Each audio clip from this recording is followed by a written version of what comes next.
I ask that you please rise and remove your hats as the Luke Air Force Base Honor Guard presents our nation's colors. Please remain standing as Pastor Rick Derbyshire offers our invocation. Would you pray? Father, thank you for loving us so much that you sent your Son, Jesus Christ, to this earth to create a pathway back to you.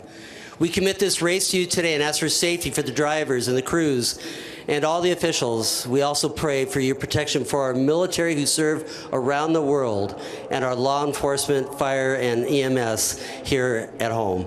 We commit this day to you. Thank you for the sponsors and fans of the TicketGuardian 500. Here to perform our national anthem, please welcome season 15 winner of The Voice and 16-year-old singing sensation, Chevelle Shepherd. Oh, say, can you see by the dawn's early light what so proudly we held to the twilight's last gleaming, whose broad stripes and bright stars through the perilous fights o'er the ramparts we watched were so gallantly streaming, and the rocket's red glare, the bombs bursting in air, gave proof through the night that our flag was still there. Oh, say does that star-spangled banner wave o'er the land of the free and the home of the brave.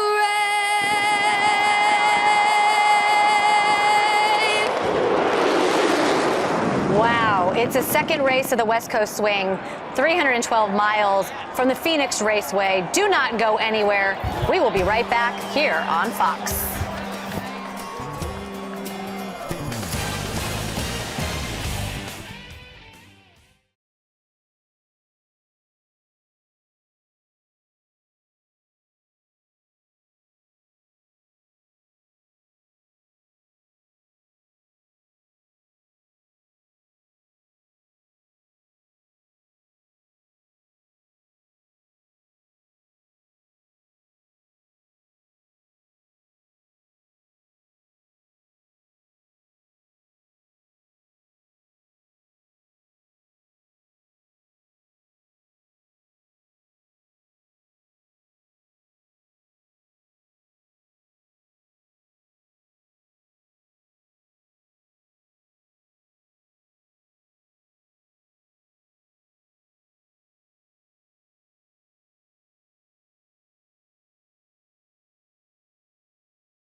This is a place where people are always doing something.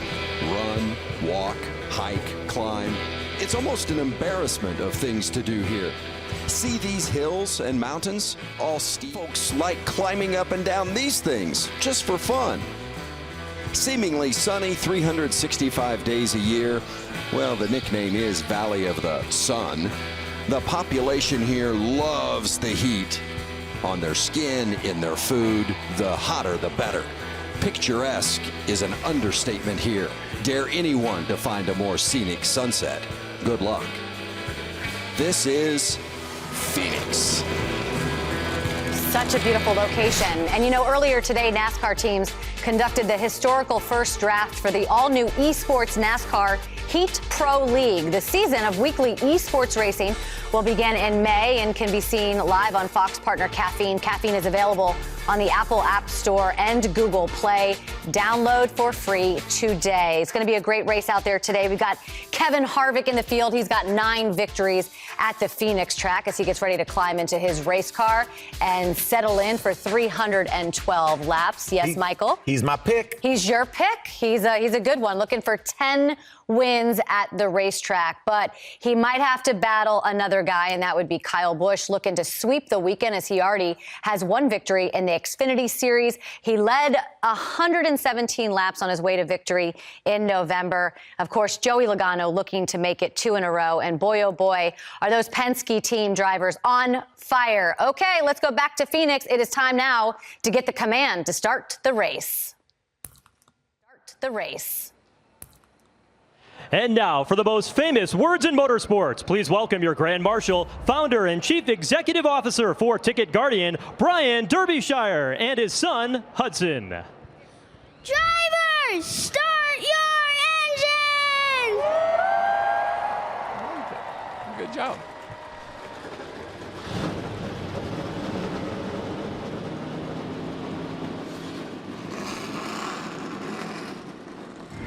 NASCAR ready to duel in the desert where tempers have already become overheated this weekend. How about Joey Logano, last week's winner? Are you looking at pole sitter Ryan Blaney, or maybe Kevin Harvick, the favorite, or Kyle Busch, looking for the weekend sweep of the desert sand? Hi, everybody. Mike Joy, Darrell Waltrip, and Jeff Gordon, fresh from the grid walk, up here to talk about, are we talking about speedway or short track racing today? Well, they call this a speedway because it's a mile. They always said mile or more is a speedway. But let me tell you something, Mike. We got cars with a lot of downforce. We got cars with a lot of horsepower. We got a hot, sunny day. I tell you what, 8 tires are better than 4, and you better be willing to use them. Short run speed, we heard Ryan Blaney talk about that earlier, versus long run speed, Jeff. Yeah, we saw in practice where a lot of teams were working on that long run speed, and some had the short run speed, some had the long run speed, but we've not seen a lot of caution laps this season, and certainly we've seen this first couple runs go long green flag runs, but don't count out those late race cautions and where you need to have that short run speed. So, all right, crew chief Larry McReynolds, how do you dial it in for a short run versus a long run here at Phoenix?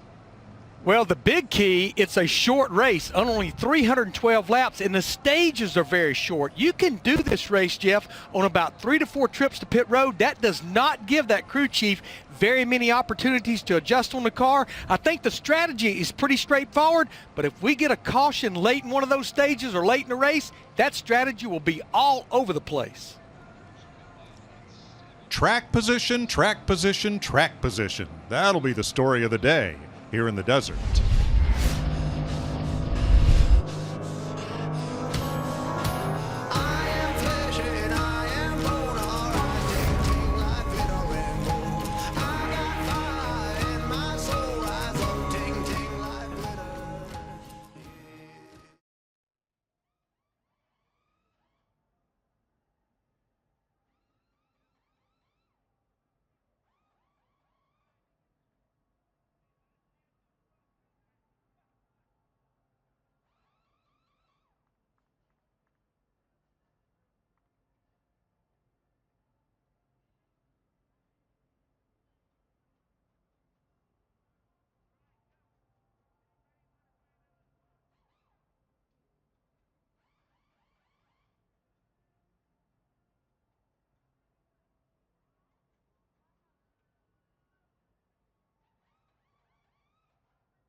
this race is going to go by in a flash. Boogity, boogity, boogity. Let's go racing, boys.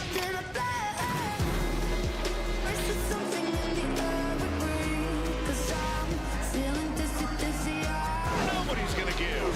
Whoa, now there goes that move. Happy Harvick gets his 40th career win.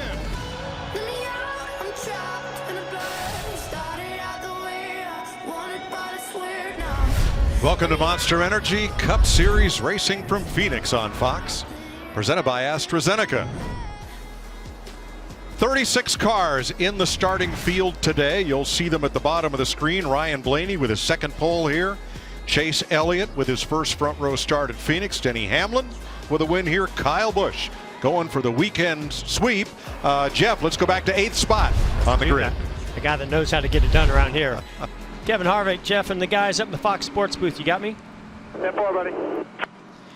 Well, man, you know how to get around this place, but it's a little bit different this time. A lot of downforce. Got the horsepower back from last week. What are your chances to get it done for a 10th time here at Phoenix?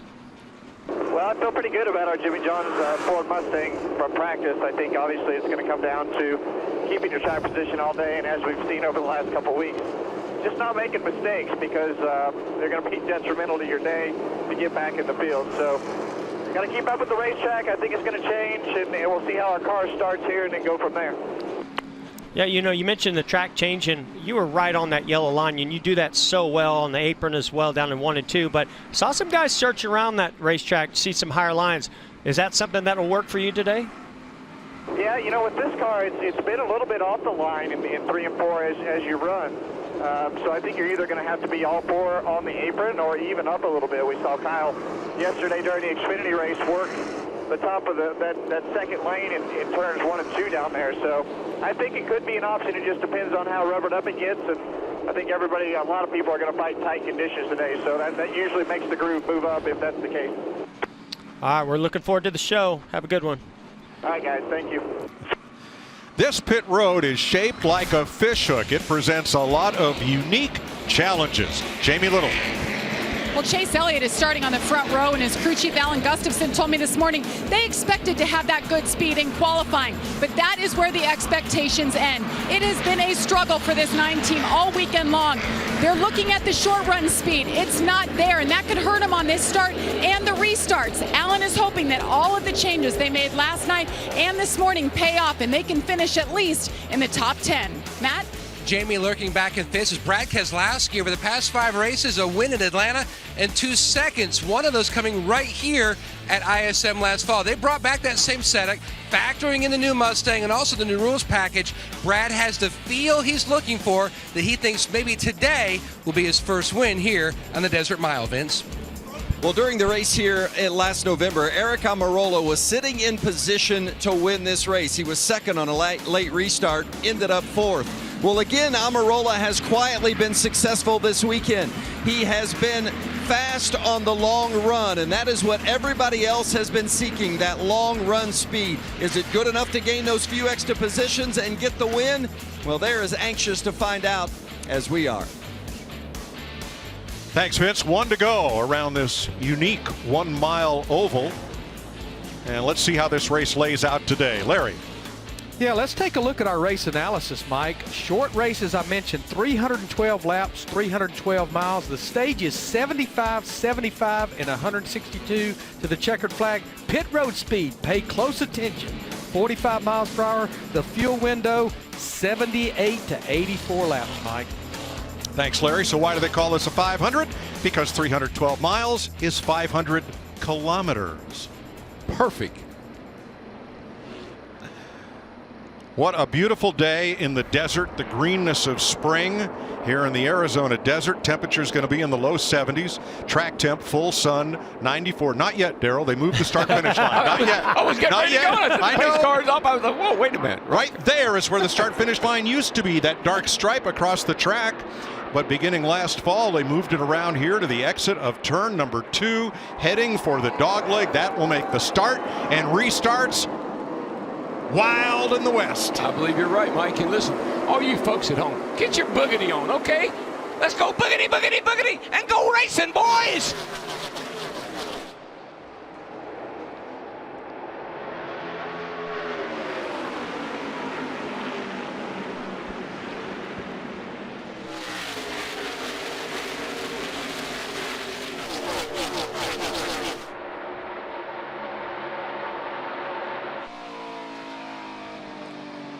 Chase Elliott off the outside of the new turn 2 and into the lead for lap 1. Yeah, interesting lane choice by Ryan Blaney to use the inside. We saw where his car was really loose in the first couple laps in practice, so I'm kind of surprised that he chose that inside lane, but great job to Chase Elliott fight back on the outside.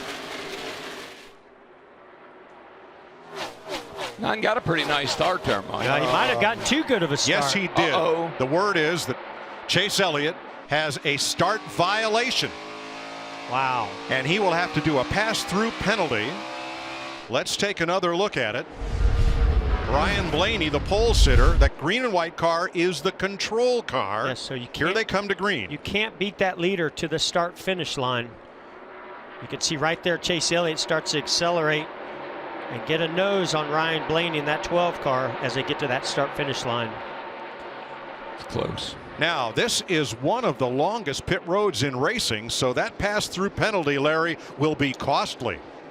Yeah, I just want to make sure we clarify the start of the race is different from a restart. The start of the race, the leader controls it to the start-finish line. Now, if it's a restart, it happens in the restart zone, but the start of the race is totally different. Mike, is one good thing about this, we got the 9 car on pit road. We're going to see how many laps he loses, 1 or 2. We talked about that, and we were anxious, or not anxious, but wondering how it was going to turn out. We'll see with the 9 car. 45 miles an hour. Certainly going to help that he was the leader, so allowed him to get to pit road very aggressively. Takes about 35 seconds from the entrance to the exit of pit road. Here comes Chase exiting pit road. Now he's accelerating as leader Ryan Blaney is right between turns 3 and 4. And it looks as if the 9 will stay on the lead lap. He's still leading the race. No. That's not the line anymore. No. But the leaders have him in sight. So Blaney, Kyle Busch, Brad Keselowski, who used about the 8th lane down from the wall through the dogleg on the first lap of the race. I saw that too, Mike, and man, smoke and dust, sparks were flying out from under his car, the 2 car, when he went down on that apron through the dogleg here. Pretty violent looking. Jimmy Johnson just tried it, dropping it down to the apron to get on the inside and try to make himself a pass back outside the top 10. There's Keselowski, who has climbed from 5th to 3rd. Then there's Johnson, who was trying to make that move on Paul Menard. And Ricky Stenhouse right with him with a little wiggle wobble into the corner. I think a lot of these drivers were very anxious to get this green flag to see what racing in traffic. This is the first time we've had this big of a spoiler and front splitter here at Phoenix. Cars are driving really good. Drivers love the aggressiveness that they have, but in traffic they were pretty concerned. Yeah, I think, Jeff, the other thing, the weather is it's so much warmer today. I mean, it's sunny, hot. What is it, about 82, 85 degrees? That's hot.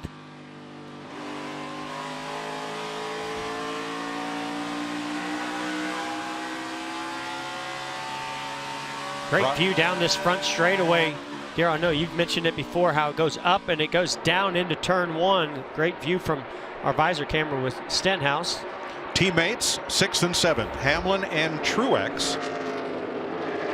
Martin Truex showed some good long run speed in practice yesterday. But Mike, I was kind of amused at talking to some of the guys. They said, I don't think I got a very good car today. They weren't real optimistic about their chances today. And a lot of the guys were right on. They said, we're going to win this thing. So really 2 different attitudes about drivers. So Chase Elliott had the lead on the start, but he beat pole sitter Ryan Blaney to the line. Here is their in-car radio. I went at the literal exact same time, and then he's punished. But, I mean, it's all good. Yeah, so you did a great job there. I think the rule is beating them to the line, but certainly not fair if he doesn't do his job. You did yours. Just focus moving forward. We'll be fine. That's Alan Gustafson, and he's won a lot of races here with other drivers. I like that calmness. Yep, Chase Elliott saying Ryan Blaney spun the tires on the start, broke traction. But Blaney is our leader with 11 laps complete.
Monster Energy NASCAR Cup Series Racing is sponsored by the Ford Hall of Fans. Are you NASCAR's biggest fan? Go to Ford.com/NASCAR. 16 laps complete. Ryan Blaney leading. Here today is Ford Performance Track Facts. Alan Kulwicki won the first Cup race here and debuted his self-styled Polish victory lap, 1988. And Ford won 11 of the first 15 Phoenix Cup races from then to 2002. Like right now in this point of the race, we come up on 20 laps. This one the crew chief tells her, all right, you've settled in, your pressures have come up, tell me about your car. This is about when you'd like to get some feedback from a driver about what the car needs.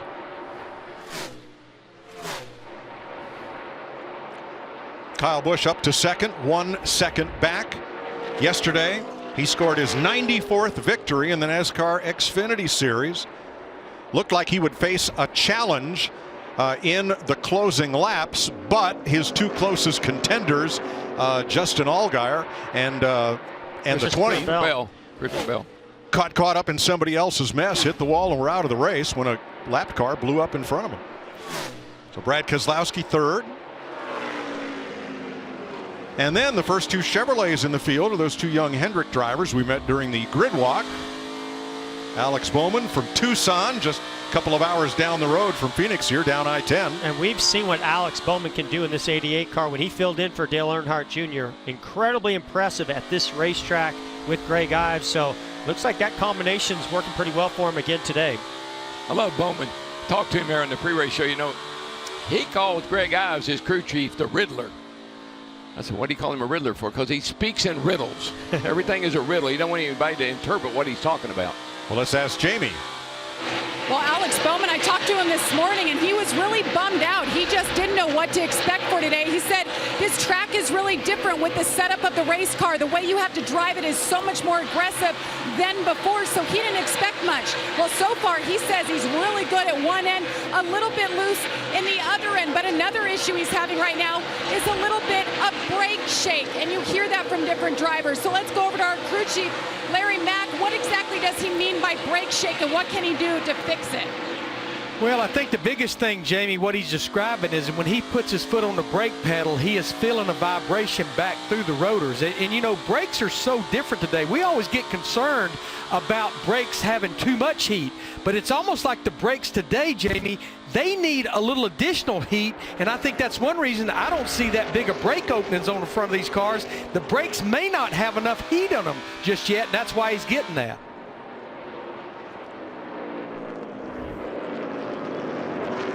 William Byron fifth, 7 seconds back. Yeah, Chad Canals. Remember yesterday, I think it was, it was qualifying on Friday, when William cut the car off over on the back stretch because he forgot he was supposed to run another lap. I'm sure they kidnapped the real Chad Canals because he said, that's all right, buddy, don't worry about it, we'll overcome it. Now Chase Elliott, who started outside pole, had to do that drive-through penalty. Here is leader Ryan Blaney down the front straightaway, and lap traffic is kind of holding up Elliott, who's the last car on the lead lap. I think lap traffic is going to be a big factor today for our leaders. Right now, with the 9 of Chase Elliott trying to stay on that lead lap, he's being really aggressive to try to get by some of these cars, but you know, those are actually positioned, so those guys are not just going to give it to Chase Elliott. That 12 has been fast ever since they unloaded here Friday. Qualified on the pole, leading the race. 24 laps complete. Ryan Blaney out front.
of the Year candidate Marcus Howard, defending champ Villanova, and the Big East battle it out for conference supremacy.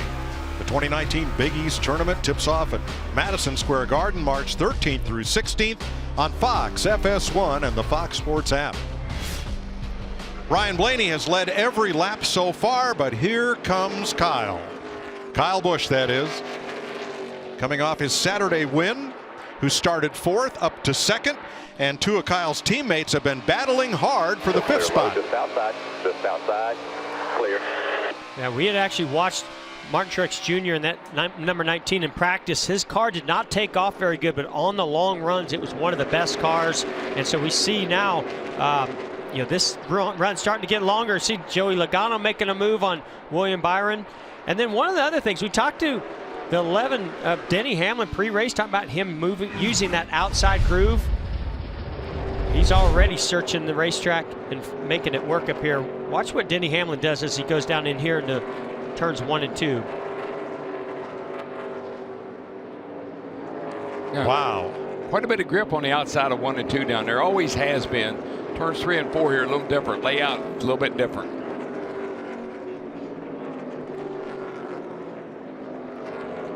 I mean, that's just great to see that we've got a couple grooves already forming here early in this race as rubber's laying down the track. Run coming top. You there outside. You're on the nationwide in-car camera of Alex Bowman as Martin Truex pulls alongside. Clear by 3 behind him to the 4. Now, Mike, it's about the time when if you got a good long run car, you're going to start to see it. The guys with the shorter run cars are going to start to fall back a little bit.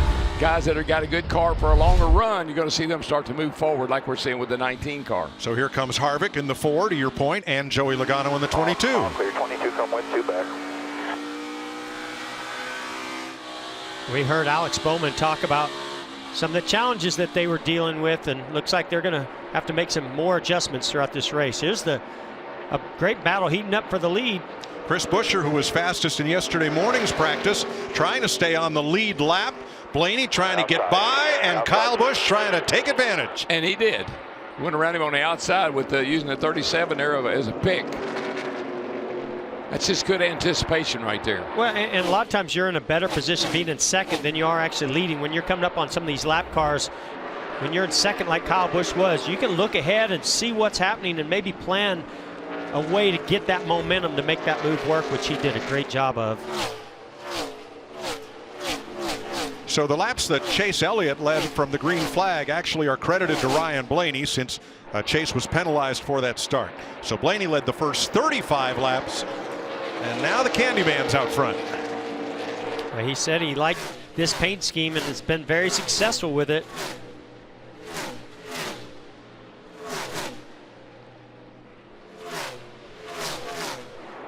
Eric Jones caught in the middle. That's Kurt Busch down on the inside, and the lapped car of Cody Ware up on the outside. Here's Eric Jones' audio.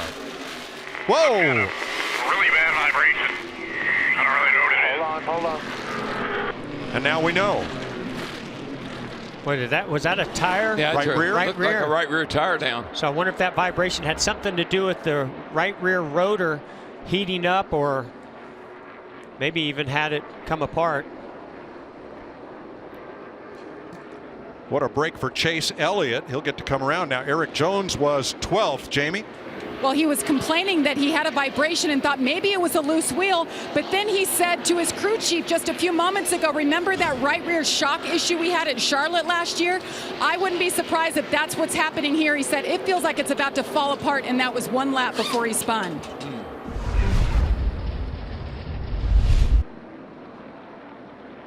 See the back of the car already got a lot of vibration in it there.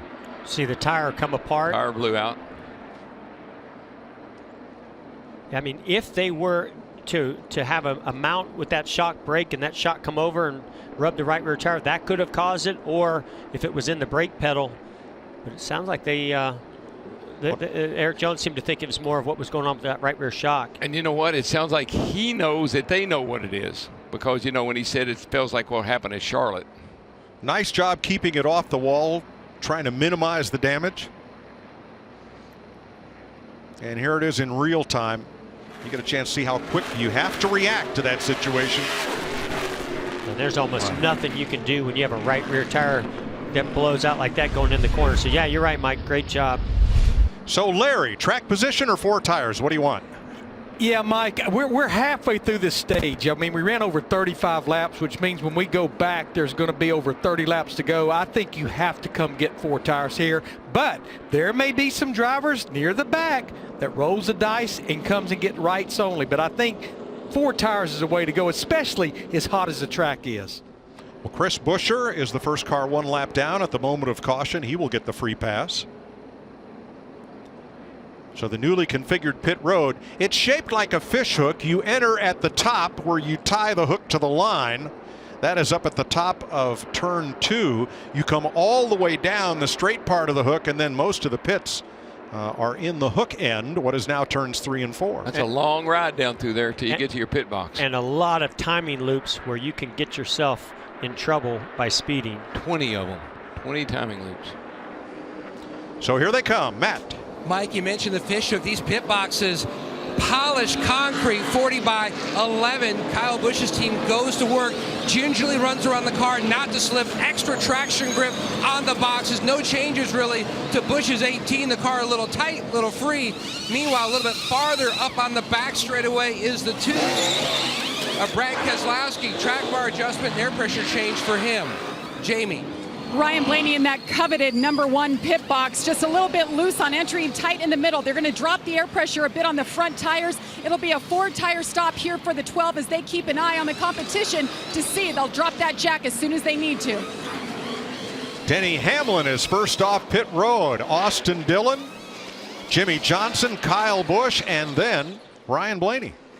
A few 2-tire stops for their top 3 off pit road. 41 laps complete. We're under caution.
Coming down the backstretch, getting ready for the restart. Hamlin and Dillon on the front row. Jimmy Johnson, Kyle Busch, Keselowski and Blaney, Logano, Almirola, Harvick and Byron, the top 10.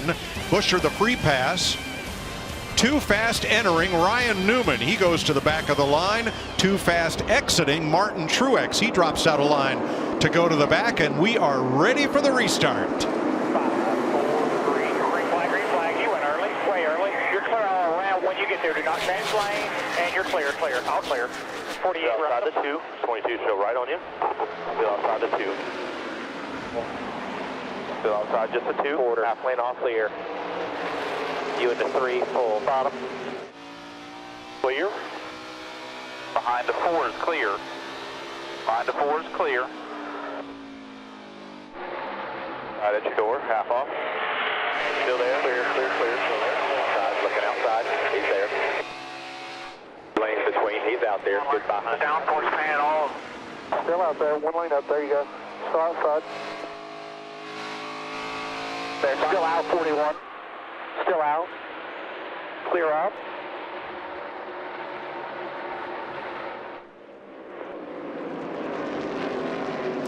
Kyle Busch plus 3 spots back to the lead. Ryan Blaney plus 2 spots. That's 4 tires. What'd you say earlier? 4 tires better than 2? You got that right. No, 4 better than 8 are better than 4. Oh, that's right. Yeah, when you have to lean on somebody. Yes. But I think this is going to be a great lesson for some of these guys that took 2 tires to just see what it reacts like in these early stages when you're really battling aggressively on a restart. I tell you what those 4 tires did for Kyle Busch. It allowed him to pass everybody on the outside. He just went around them flying. All right, Jimmy Johnson in the top 5, Vince. Well, and they took 2 tires, just right sides, to try to gain that track position, and it worked. It moved him up inside the top 5, currently running 5th. They really felt like coming into this race that they had to get the car better, especially to get it to turn without unhooking the center and the exit, or unhooking the entry and the exit. Right now taking a challenge for Merrick Amarola in the 10. That'll be for 5th place. Look behind them, the battle for 7th. Penske teammates going at it. Looks like the last lap last week all over again. And Harvick's going to join in there, make it 3 wide.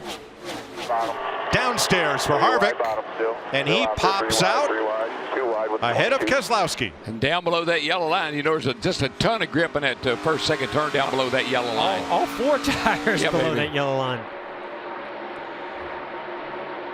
Well, it's definitely the short way down the front straightaway when you take to the inside here. So you got Penske teammates. They're stalling one another out by running side by side. Kevin Harvick takes full advantage of that. Yeah, Kevin Harvick got a great, when he drove down underneath those guys, he got a good pull, went right by him. See if he does it again right here. And as we watch this battle side by side, Logano and Jimmy Johnson for 6th place. Let's find out what happened to bring out that caution with Eric Jones. Jamie. And Eric Jones was running top 10, so they just took that tire up and took a look at it. They think it was indeed just a loose right rear wheel, but there's significant damage to that 20 car. They're not sure how long they can hang on. Right now, he's last, 3 laps down. I've never seen a loose tire cause one to explode like that. Blow up. No, I'm kind of with you. But that's their story, and I'm pretty sure they're going to stick to it. Now Jimmy Johnson restarted 3rd. Was he one of those took 2 tires? He was. He was. Yeah, but he was 17th when that sequence of stops started on that caution. So I mean, a big gain right now. It's just whether or not it ever levels out. Ricky Stenhouse, you're watching from our Ford onboard camera as Kyle Larson goes by. Larson had to start 31st today because during the final round of qualifying, or during the, first round of qualifying yesterday, Larson did not get his money lap in before time expired and found himself deep in the field on the start. Vince? Well, and he's been one of the cars, certainly in my section, that hasn't been complaining about the handling of the car. In fact, saying that he really has good front grip. So he wanted to make sure if they could improve the rear grip, great, but please don't hurt the front. No changes, just 4 tires on that stop, and Larson's on the move. He's got a long way to go from 31st at the start. Kyle Larson up to 13th, built for the playoffs, presented by Ram. Kyle Larson finished 9th in the playoff last year, has led a lot of laps this year. Yeah, just hasn't had the results to really show it. But look down there, led the most laps. I mean, they've had speed, certainly have been the leader when it comes to the Chevrolets. They just got to get some breaks and make some things happen on pit road. Eliminate mistakes. I kind of expected him to run pretty good today. It's hot, it's slick, the car moves around a lot. He runs that high line, he loves that. Could fall right into his wheelhouse. 14th place now for Chase Elliott as he passes Ricky Stenhouse. And Kyle Larson just ahead, about to make the move on Keselowski. Matt? Mike Keselowski trying to diagnose what's wrong with the 2 car. About 5 laps ago, he told Paul Wolfe, I'm not sure what's wrong. I may have a tire going down. It simply will not turn. About 2 laps after that, he says, it's definitely not a dirty air issue. It is something else. You just see him lose spot after spot on the racetrack. And Manny, I saw early in the race, first few laps, he drove down on the apron and sparks and dust and everything was flying out from that car. It bottomed out hard. I don't know if that affected the car or not, but it sure didn't look good. Well, I wonder if it's so low, it's on the splitter, and that's what's causing that car to be so tight, especially now after a pit stop when the air pressures are low. But he's struggling. You can really see, I mean, everybody's going by him. He's having a tough time getting it to cut through the center. I think when you got a problem a lot of times, Jeff, you know, you just want to kind of get everybody away from around you so you can analyze what your problem is. It could be something as easy as on the splitter, or it could be something going wrong with the car.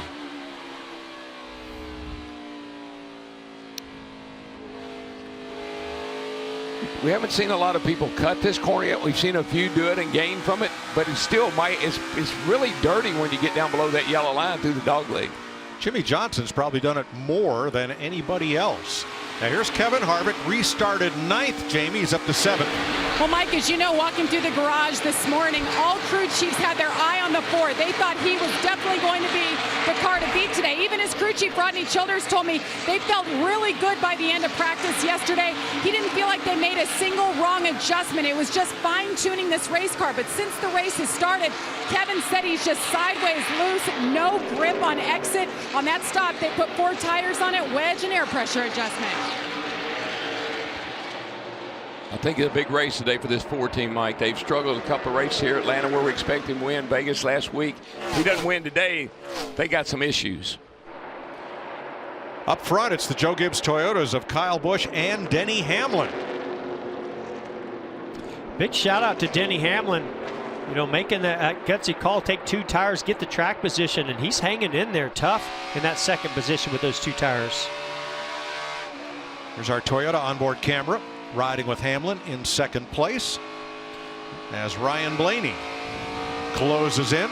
15 laps to go in stage 1 of this 3-stage play. We're going to take you side by side.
Welcome back to ISM Raceway in Phoenix. The TicketGuardian 500 is under caution for Brad Keselowski, who got into the wall in turn number 1 after something broke in the right front. Watch that yellow and black car. He feels it right there, Mike. He starts, the car wiggles around. You see it. It has the look of a flat tire.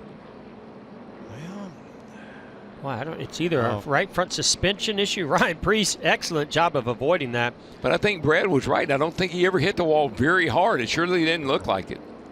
But with all those sparks, I'm with Jeff. Something in that right front broke and sent that car up toward the wall. Now, early in the race, he had been the most aggressive at diving down to the apron coming through the dogleg, and we saw a lot of sparks then. Could that have broken or at least weakened something in that car? Well, it's very possible. And Brad made some interesting comments this week talking about what Penske was going to be doing to, really get aggressive with not just how their strategy is going to work out, but also be aggressive with some of the components on the car. 10 laps to go in stage 1. We have a few takers on pit road. Matt? Mike, split strategies, different teams staying out, hitting pit road. Kyle Busch was basically going to go for tires. He asked Adam Stevens, do we have plenty of tires for today? He says, absolutely. He goes, well, I'm going to come then. No adjustments here on the 18, Vince. And the 48 of Jimmy Johnson, they're just down on grip. He said he likes the balance. He just doesn't feel like he's got the grip he needs. 4 tire change, Jamie. Definitely a debate for Denny Hamlin in the 11. Remember, they took right sides only on that last stop. He said he wanted a major adjustment. He's been really loose, so it's a 4-tire stop here for Hamlin. 10 lead lap cars stayed on track. Ryan Blaney, Almirola, Logano, the first 3. So this race off pit road will be to start 11th on back. That makes a lot of sense now why Denny Hamlin was pretty good there on 2 tires. If you're loose, normally 2 tires are going to tighten the car up a good bit. Sparking a little more heat in the Phoenix desert. Brad Keselowski brings out caution number 2.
New Silverado, the strongest, most advanced Silverado ever.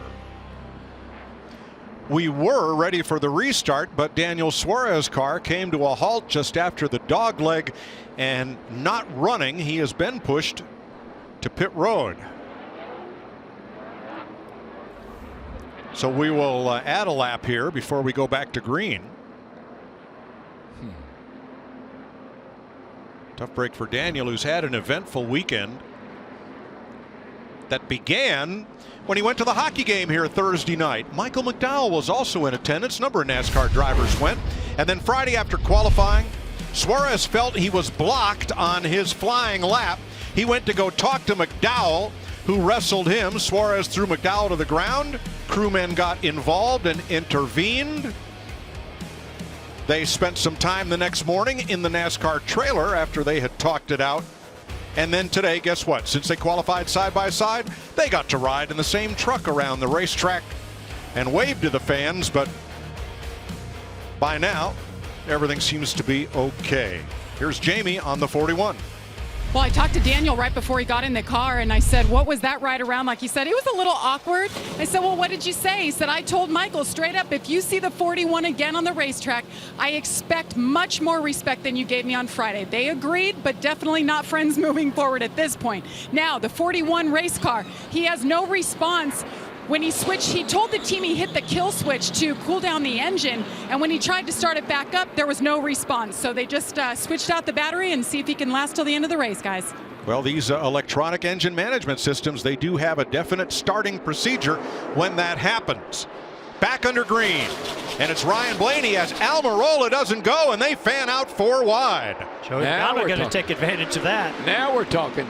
Wow, look how low they are. Look at Larson right Look where up Larson there. is. He's 2 lanes below the yellow line. He's down on the apron next to the wall. Back, half back up top. And he's going to get back. Oh, I thought Kyle Busch was going to go to the inside. I think Kyle cut him a little slack.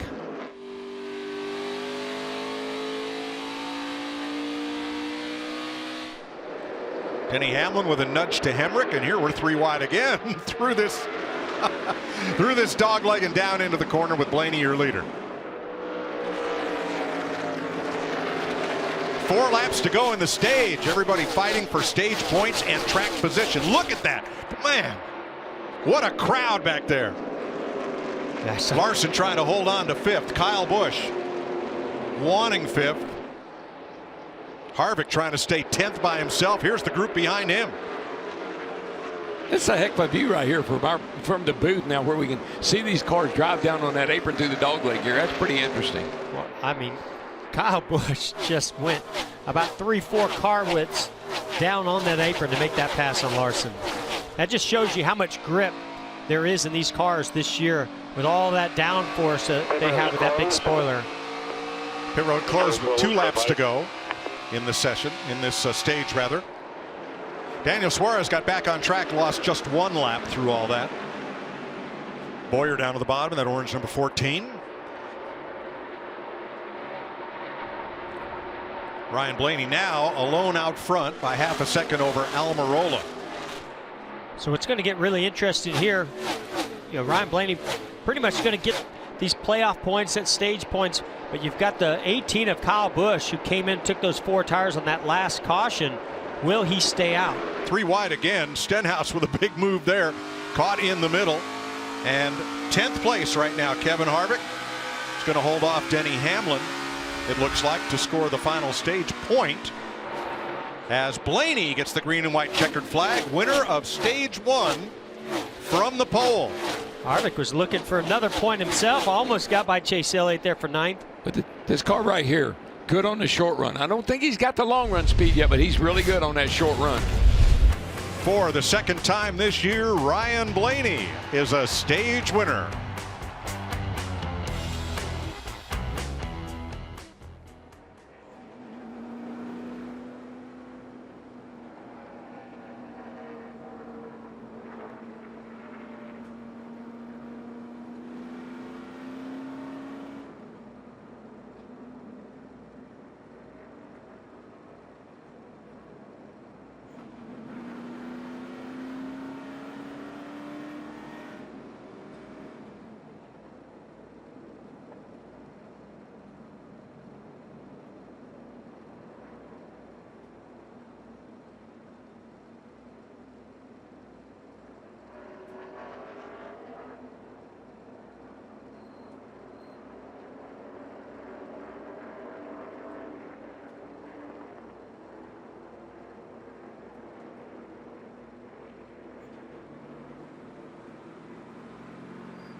Stage 1 complete. Ryan Blaney, the stage winner. Brad Keselowski, apparently there was no broken parts on his car. They got him back out, and he will get the free pass, being the first car one lap down. Blaney, Almirola, Logano, Bowman, and Kyle Busch. The first 5 to take the flag at the end of the first stage.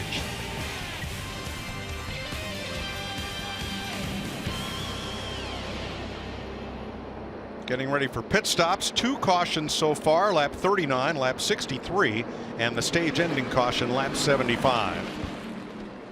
And you can see and not everybody's coming. Kevin Harvick, Denny Hamlin, all those guys that took 4, they're staying out. Pit road open. Vince. And because so many will be staying out, this team is anticipating a restart deeper in the pack, talking about the Smithfield Ford of Eric Almirola. So they're going to free him up, knowing he's going to have to restart in traffic. It's going to be a 4-tire change, air pressure, and a chassis adjustment for the 10 who pitted from second place. Jamie? Joey Logano in the 22 said the car was better there, a little bit more turns, so he is happy with it as they continue to adjust with an air pressure adjustment. The 88 of Alex Bowman said his car just a little bit tight in 3 and 4, good in 1 and 2. And there is Ryan Blaney. They're kind of kicking themselves for coming in or not coming in earlier, so they had to pit here, a 4-tire stop, and they made an air pressure adjustment, track bar adjustment as well for the 12. Thanks, Jamie. He'll be 3rd off pit road, just beating Kyle Larson. We say we talk that young man. I think we should. Ryan Blaney, it's a DW. Got a copy there, buddy?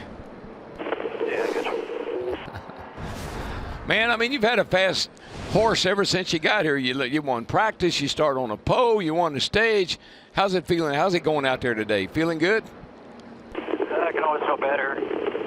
I thought our car has pretty good short run speed, and maybe 30 laps in it kind of falls off. The AC was pretty good that first run, so now we're kind of off sequence and see how our car drives up through the field. But yeah, just trying to get a little bit of long run speed in it. Keep some turn in it and see what we can do, but still got a long ways to go. Hopefully we can make a charge back up through here and contend for this thing. All right, buddy. Well, get her tightened up, and we'll keep watching. Thanks. You got to love that these athletes will share their thoughts with us and with you at home while on the field of play. 80 laps complete in Phoenix. Thank you.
14 drivers at the front of the field did not stop. So with 30 cars on the lead lap, here they come to the Geico restart zone for stage 2. Green, green, green. Still outside, 14. Watch your bottom 11 trying to get down there. You're clear him. One outside, just one. One outside.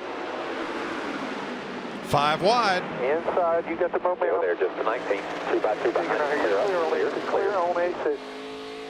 Man, they made it. I didn't take that. I said, no way they're my going. breath. It's not over yet. 3 wide into turn 3. 17, nothing out back. 17 still out there. There you go, buddy. Still drive off that 43 of the 12 there. Nothing out back. That 13 is 2 below. Still 2 inside. 3 wide. You're cool. Ty Dillon stuck in the middle. Mike, one thing I can say, if it's paved, they're going to use it. They're all over the place. And these spotters are getting their money, or getting a workout today. Looking at Eric Almirola in the 10. He's back in 22nd place after a difficult pit stop. Yeah, you'll see it. The jack goes down. When he comes around left side, you're going to see the jackman put the jack on there. He's going to go help with the rear tire, and all of a sudden, the car goes down.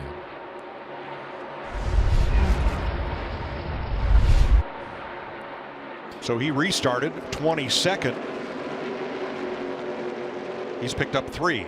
Kyle Busch out front. Clint Boyer in second place. Kevin Harvick, Martin Truex, Denny Hamlin. 3 Toyotas, 2 Fords in the top 5. Mike, if you straighten out a dog leg, what do you call it? A straightaway? That's what they do. They come out. They don't even use the dog leg. Really impressed with Clint Boyer right here. He's had some struggles at this track in recent races and did not qualify well, but yet look at him right now up there in second position. Yeah, I think his last top 5 here was about a decade ago. Joey Logano, Paul Menard, and Matt DiBenedetto. Joey Logano, one of those that stopped on that last caution, took 4 tires. I think he has a car that can compete right now with our leader, 18 of Kyle Busch. You know what? I think that 4 car is coming alive too. Now, Brad Keselowski got the free pass, but they had a 2-minute pit stop, which put him back again a lap down, Matt. Just outside the top 30, Mike, and Goodyear engineers took a look at that right front. I talked to Paul Wolf. It's obvious that they lost air in that right front. They're not 100% positive what it was, but looking at the carcass that was left, you could see that there was a rub on the inside of the sidewall. Not sure if that started to take place when it started losing air, and then the sway bar arm, and they started dragging that, and then you saw the end result. Just trying to rebound here on the deuce. So Keselowski will be back again battling for the free pass. The only other car 1 lap down is Daniel Suarez. Mike, that thing will drag on that rub on that sway bar arm. It doesn't happen very often. It does happen occasionally. But if you don't have enough spacer on that right front and you get the right front, it'll rub on the upper A arm and rub the sidewall out of the tire too. Kyle Larson 18th, William Byron 19th after their pit stops. Trying to work back up through. Again, 13 cars restarted without making a stop at the end of the first stage, and that includes all of the first 8 cars back to Kurt Busch. 12th place, Chase Elliott did stop. Matt DiBenedetto did not. There's fresh tires working for you on the 9. Yeah, and I think Chase Elliott has an excellent race car. We saw how he was able to stay ahead of our leader when he had that issue on the original start. He stayed ahead of our leader, Ryan Blaney. And I think he has the confidence and the balance in this race car if they could just get that track position. Yeah, and when you beat yourself like that on the start of the race, I mean, it puts you in a hole and you got to dig yourself out. It's going to take a while. But I'm with you, Jeff. I think that 9 car is pretty darn good. And what I liked was Alan Gustafson and him talking about it, and they were not panicking. We'll get it back. That's what I want to hear. Well, sometimes if you're going to have a problem, you want it to happen very early in the race, especially this race. It's such a short race. You almost can't afford to have any issues. But if you're going to have it, maybe lap 1 is the way That's to the one. do it. That's it.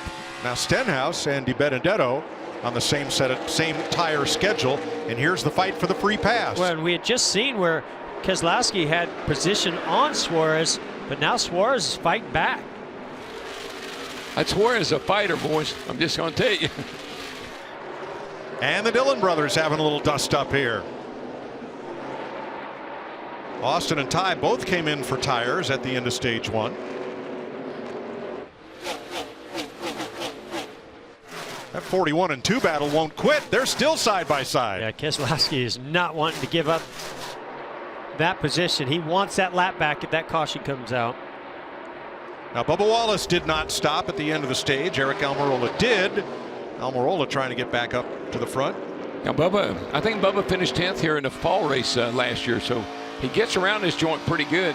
Car's not too bad today. Yeah.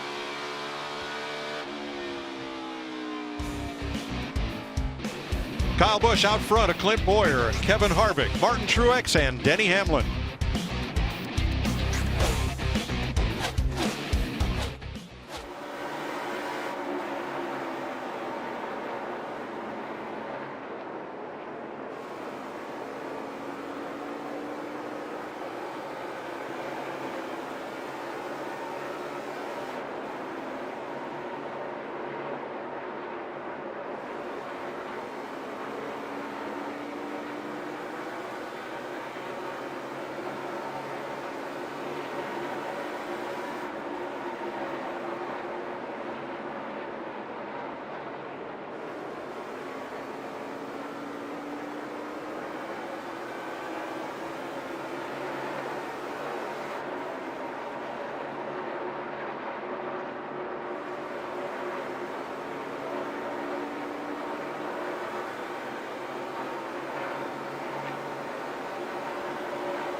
Monster Energy NASCAR Cup Series racing is sponsored by Credit One Bank, the official credit card of NASCAR.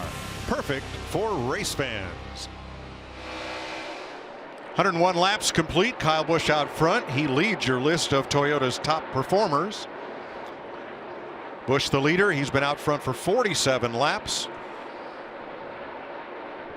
Martin Truex, Denny Hamlin, 4th, 5th.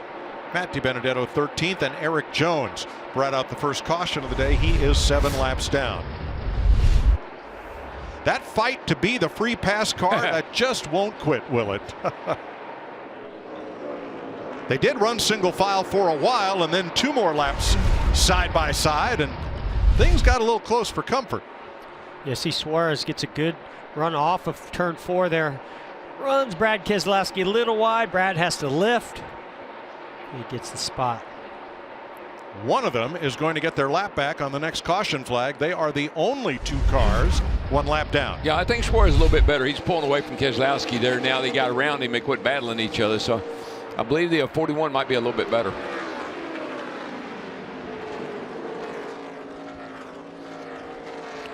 Larry Mack.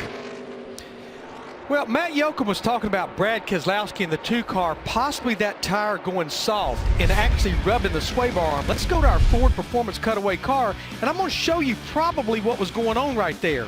The front sway bar is the front anti-roll bar, and it pretty much has arms that connect it to the right front and the left front right there. And a lot of times they'll put a little bit of a bend in that arm. Well, if this right front tire was going soft, this sidewall was deflected and it rubbed right there, if that's exactly what happened. I think that's what Brad was feeling. They only start the right front tire with about 30 to 32 PSI. If it was going soft, it really deflects that sidewall, and that's what could rub that sway bar on. Thanks, Larry. 2 of those Mustangs fighting for 9th place. Joey Logano, Ryan Blaney, Penske teammates. Well, you're out of the throttle for a long time here. You can hear just counting until you can get back in the gas. And Mike, that's the difference I see from today versus yesterday in practice. That sun is beating down on this racetrack. Track temp has come up. It's a lot slicker. We've seen all weekend long. They've been wide open early in the middle of the corner. But I think now that it's slick and these tires are building up air pressure, they're losing grip and out of the throttle a lot longer. I think they're out of the throttle, but man, when they get back in the gas, they don't mess around. They mat it and come up off the corner. They got a good forward bite in these cars with the tire and the downforce combination. Kyle Busch leading with 107 laps complete. Here's a quick word from Duracell. This is the #1 trusted brand. Let's check with Matt Yoakum on our leader. Mike, at the end of stage 1, you can hear the consternation and disappointment in Kyle Busch's voice when he came on the radio and said, I hit some debris on the racetrack. He had Adam Stevens look at it from on top of the pit box. His spotter, Tony Hirschman III, took a look at it as well. He felt like it was a splitter, and he ran it over with the right front. They looked at the tire the best they could on the racetrack, and everything looked okay. They kept him out for that position and to continue on with their strategy. Looks like they dodged a bullet. Yeah, looking at the nose of the car, it looks pretty clean to me. I don't see any issues. Nothing obvious. You know, nice job by his teammate Martin Truex. They used a combination of speed and strategy to rebound from a speeding penalty back at lap 39. Truex in 4th place and, solidly top 5. Well, our whole top 8 right now, Mike, are all drivers and teams that stayed out on that last caution using that strategy. Must feel pretty good about their race cars, and so far that's working out really well for them. Yeah, we talked about the 19, Mike, of having good long run speed, and it's really starting to show up as he's running 4th right here and moving forward.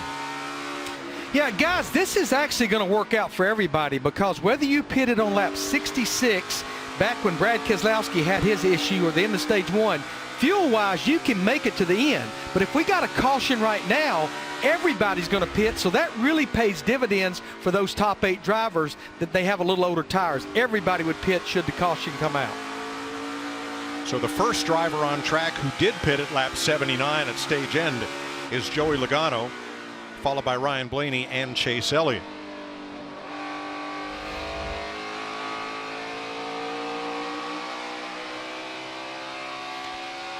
Mike, you can really make some nice time by cutting that corner, but it upsets you a good bit getting into turn 1 down there, because you're down on the apron, and when you come up on the track, it really upsets the car a little bit. So you've got to be sure you got enough room to slide up a little bit when you make that move down on that apron. Nice run for Ryan Newman, one of those cars that stayed out. He is currently in 6th place. Six. That's his number. Hey.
Monster Energy NASCAR Cup Series racing is sponsored by Monster Energy, official sponsor of NASCAR. In 6 days, perfect records are on the line at AT&T Stadium. Errol Spence Jr. takes on Mikey Garcia for the World Welterweight Championship. Saturday, 9 p.m. Eastern, 6 Pacific, live on pay-per-view. You can order now. Here in Phoenix, 119 laps complete. Kyle Busch leading Clint Boyer by 2.5. Kevin Harvick a little over 3 back. Martin Truex, Denny Hamlin. As we still have 24 cars on the lead lap. 44 complete of the 75 lap stage 2.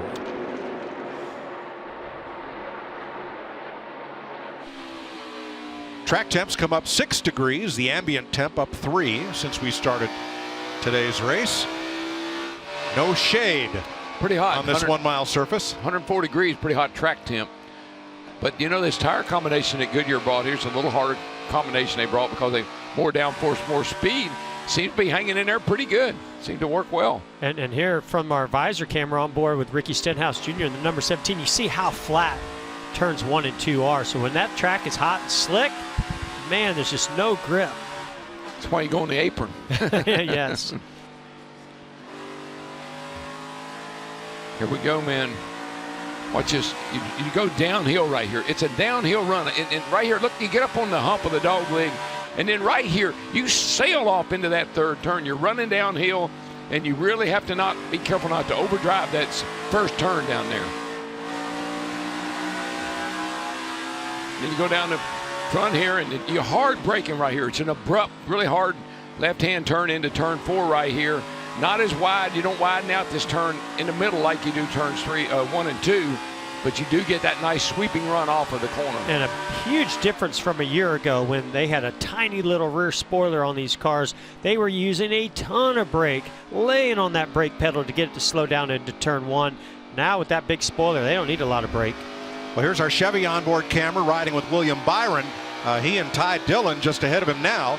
Just ran the last 3 laps side by side before Dillon was able to pull ahead for 19th place. And Eric Almirola has just passed Paul Menard in the 21. That happened just a lap ago, and it brings Almirola back up into the top dozen, Vince. Well, and he is up 10 spots from when he pitted. Remember, he came for that pit stop, got 4 tires. They knew they were going to be a little bit further back in the pack, but he's been able to pass cars, and that's been one of the things that has been critical. When you get back in the pack, the air on your car, on the nose of that car, greatly impacts the handling, but he has been able to methodically move his way past those in front of him. Up 10 spots, a good sign for Almirola, who's been much of the day inside the top 5. 26 to go in stage 2. Now the battle for the free pass position has changed completely with leader Kyle Busch lapping cars. Chris Buescher right now is the first car 1 lap down. Yeah, I think these Stewart-House cars are pretty good today, Mike. He got the 4 that's running 3rd, and the other guys are in the top 10. They're a pretty good run for these guys. So Bubba Wallace now the free pass car. Here's Kyle Busch's radio. The last few laps has picked up a little bit of front slide, but I'm also just kind of like out of the track. I can just lost some overall grip here, a little more front. 1 and 2, 3 and 4. Okay. Let's see, you hear him say out of the racetrack, and what that means, when the pace slows down and the air pressure builds up, that front splitter isn't compressing into the racetrack and sealing the car off to create all that downforce. So he just feels like maybe as this pace is finally starting to fall off, it hasn't fallen off a lot, but as little as it has, it's just enough to get that car out of the racetrack a bit. Well, Matt Clint Boyer continues to run within 1/10 of a second per lap of the leader. Mike P2 and looking to really jumpstart their season. Yes, they had a 5th at Atlanta, but Mike Bugaravich, the crew chief for Boyer, just hasn't been happy so far. Very few stage points earned, and really they feel like they need, judging back to last year, they really need to collect those. Bugger feels like they should be a solid top 8 car here today, and they're showing it so far, but he also feels like that they haven't been the best car out of the HHR stable. They're still trying to find their bearings with the new Mustang, but this is really good signs for the team. Running second, 3.8 off the lead. Back in 9th place, last week's winner, our series champ, Joey Logano. Larry? Yeah, Mike, 2019 is Joey Logano's 7th year to drive the 22 car for Roger Penske. Todd Gordon has been his crew chief the entire time. Together, including last week at Las Vegas, they have won 20 Cup races together, also including the 2015 Daytona 500. After missing the playoffs in 2017, not only did they make the playoffs last year, they went on to win the Monster Energy NASCAR Cup Series Championship. I would say Todd and Joey working together is like Midas Driving Trust. That is our Midas Driving Trust, brought to you by Midas.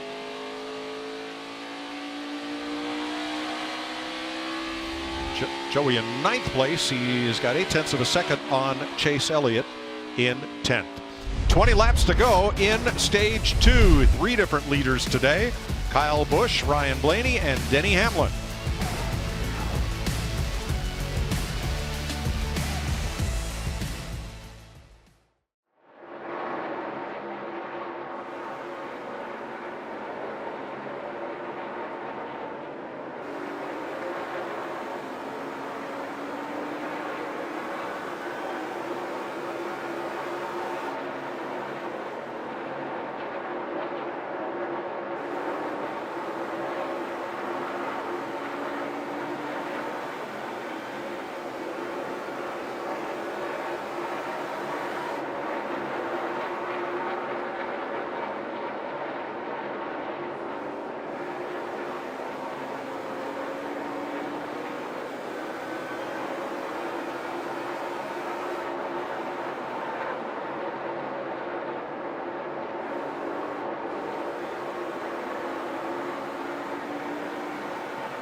$15 laps to go in stage 2. Let's see how the Coca-Cola family of drivers are faring. Denny Hamlin in the top 5. Ryan Newman, Joey Logano the top 10. Larson and Dillon in the top 20. Bubba Wallace in the free pass position, 1 lap down. And Daniel Suarez 31st right now, a lap down. Jamie? Well, Ryan Newman's weekend didn't get off to a great start. He qualified 18th, and then in practice, they felt like they had a 15th to 20th place car. And this morning, his crew chief, Scott Graves, said their biggest concern today was making mistakes on pit road. So what happened for the first round of pit stops? Newman got a speeding penalty on entry. Well, a little bit of strategy played into their hands. He got that track position. He's been holding on to 6th spot, but not just holding on. The car is actually performing well as he's trying to hold up the 48 of Jimmy Johnson. I just think when I look at that 6 car and I think about Matt Kenseth driving that car last year and the great input that he had to have to get those cars better than he had been in the past. I think Ryan's, he's a great driver, good driver. He gets in the car. His knowledge, I think that's really what's propelled the 6 car forward. Also, Darrell, how many times have we seen where an incident on pit road puts you out of sequence that actually ends up being your best friend? Yeah. 3 wide. Whoa, Kyle! That got close. That's William Byron you're riding with, about to go a lap down, and just ahead, Daniel Suarez trying to keep from going 2 laps down in the 41. And then there's Landon Castle in the 00, who just went 2 down. Let's show you how close that was from a different angle. Suarez he's having a ruckus over there. Wow, a little contact. Whoa. Little contact. 41 got really loose. I don't know. Kyle Busch was saying his front end wasn't turning too good. Looked like it was turning really good to me right there. 10 to go in stage 2. Kyle Busch has now led 86 laps today. Clint Boyer 3 seconds back in second place. I hope this thing runs out. Same. And 18 has a flat with 1 to go. And you're mean. Selfish. It's a better word for it, yes. I just know if a caution comes out now, it's going to split. Same thing's going to happen what happened in the last stage. Yeah, copy that. Plan and strategy for a lot of what ifs. What if a caution comes out and you got to make a split decision with 10 or less laps to go in the stage, Larry? Well, Mike, remember what I said at the top of the broadcast. If we get that late race caution, just like we did before stage 1, you get drivers that are focused on let's try to get stage points. Then you get drivers that are saying the heck with stage points. We're going to do what it takes for the big picture. That's win the race. That's what Kyle Busch and Adam Stevens did when that caution came out with about 13 laps to go in stage 1. They pitted. Yeah, I think Clint Boyer is just really happy with the way this race is playing out, wants to keep it going that same direction. I don't know what Kyle Busch does, but that's what I'm going to do because he seems to have it figured out pretty good. Looks like our front row starters may be fighting for the last stage points in this stage. Chase Elliott currently 9th in the number 9. Ryan Blaney in 11th place in the number 12, and Kurt Busch in between them. Yeah, I think what's hurting that 12 car is he just doesn't have a good long run speed. He's got a fast car for a few laps, but it falls off dramatically. And Kurt Busch, those tires that he took on lap 66 starting to play a toll now with the handling going away a little bit on the 1 car. But a nice recovery by that 9 car. I mean, you know, he gets penalized right off the start, and they've worked their way back here in the top 10. That's pretty good recovery. Kurt Busch coming off a top 5 in his home in Las Vegas, his home track. Currently 10th, Vince. Well, in the struggle for them right now, just not cutting the corner, certainly the way it was yesterday in practice, and it has just gotten too tight for Kurt as they've gone. But it's been a good start to the season, back-to-back top 5s, and he spoke to me this morning about the urgency this team has. It's a 1-year deal with Chip Ganassi Racing. He knows that as a driver, he's got to perform, and he wants this team to perform. And so far, he and Matt McCall have gotten off to a good start. Back-to-back top 5s coming into this one today, and he's inside the top 10. Also in the top 10, Jimmy Johnson running in 7th. He is the highest placed Chevrolet right now. Again, he only stopped at lap 66. Well, it's similar to Ryan Newman. Obviously, Jimmy Johnson's feeling pretty good about his car, has good balance because he's able to take advantage of that pit strategy, have older tires, and be able to maintain up there in the top 10. Yeah, I mean, he's a 7-time champ, going kind of quietly going about his business. Hanging around the top 10, got a good day ahead of him. And he's been sick all week. True. Had a bad cold, got himself a lot of rest, changed up his workout regimen there, and said he'd be good to go for today. Alex Bowman in the wall, turn 2. There's that caution nobody wanted to see. No caution yet. There it is. On the high side of 2. Caution lap 148. Well, Larry, does this change anything or everything? Well, it does, Mike. You know, my biggest question, are we going to get this race restarted before the end of stage 2? I think that's the biggest question. We're 2 to go right now. I don't see how we can get it restarted. The answer to that would be no, because it takes a lap to gather everybody up behind the pace car. At least another lap, even if they don't open the pits to get them double wide. So I'd say no. Let's see what happened as we watch from the nationwide camera on Alex Bowman. Going down toward turn 1 here. Car never turns. Yeah, and usually when the tire goes, Hold on up there. We're in the wall, guys. We're in the wall, guys. Which I believe that was a tire issue for Alex Bowman. It's right as you get into the corner and load up that right front tire and get on the brakes. This will be a break for his Hendrick teammate William Byron. He's the first car 1 lap down, so free pass to Byron.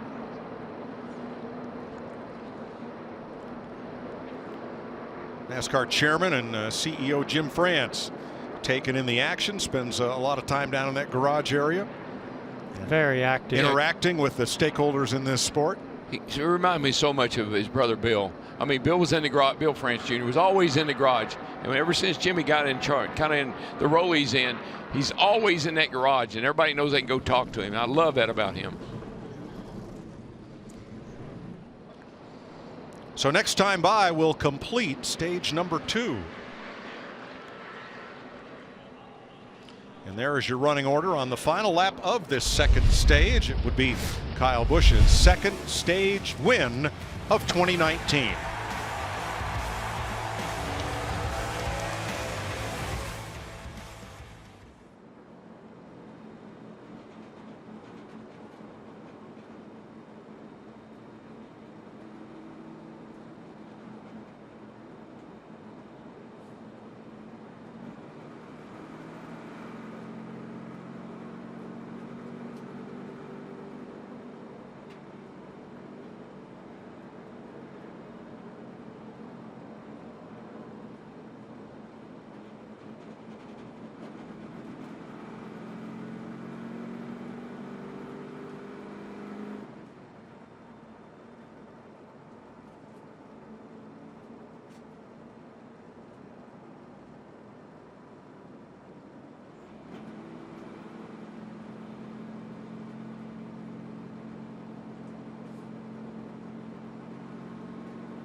Monster Energy NASCAR Cup Series racing is sponsored by Monster Energy, official sponsor of NASCAR, and by Credit One Bank, the official credit card of NASCAR.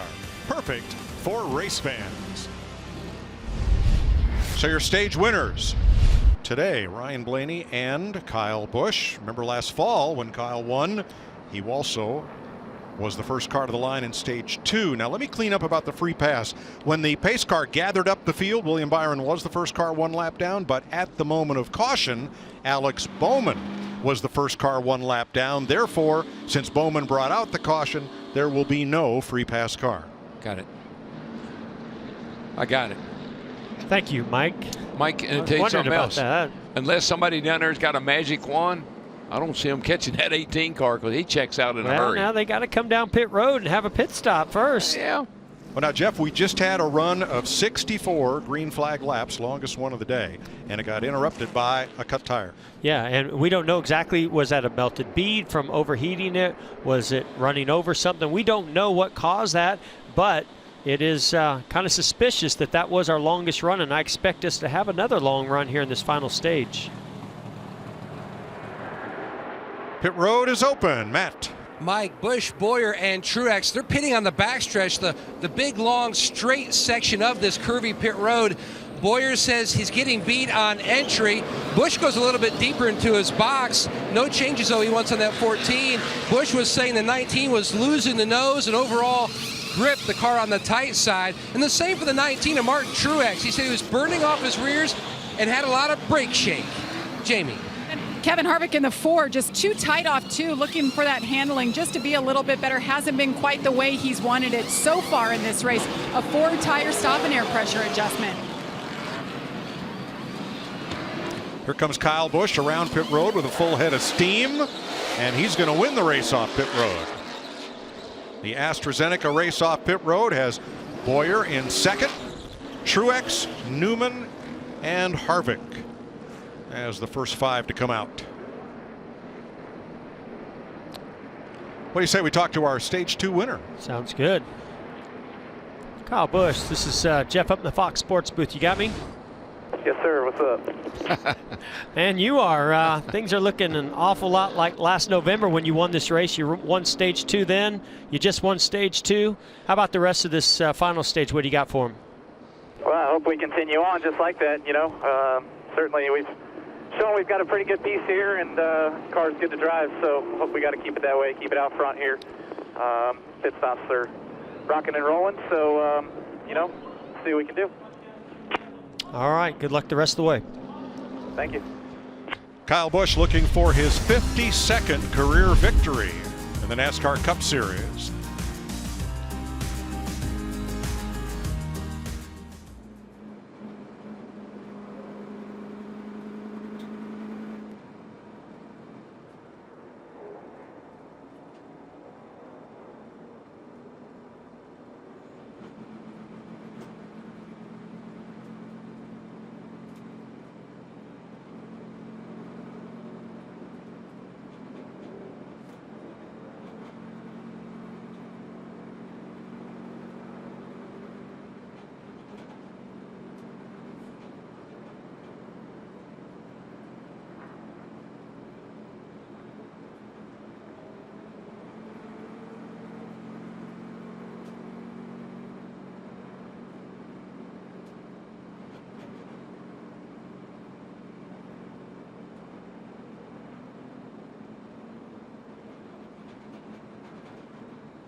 Welcome back to Monster Energy Cup Series racing from Phoenix on Fox, presented by AstraZeneca. We're going to restart with 19 cars on the lead lap. Here's a look at the fastest pit stop, sponsored by Xfinity. As expected, Kyle Busch at the top, Jimmy Johnson. How about Ryan Newman? And Clint Boyer tied for third, Joey Logano fifth. Look at that pit stop time, 12.7. That is fast. Well, when your car's out front and Kyle Busch is your driver, do you want to risk losing that lead? You better do your job.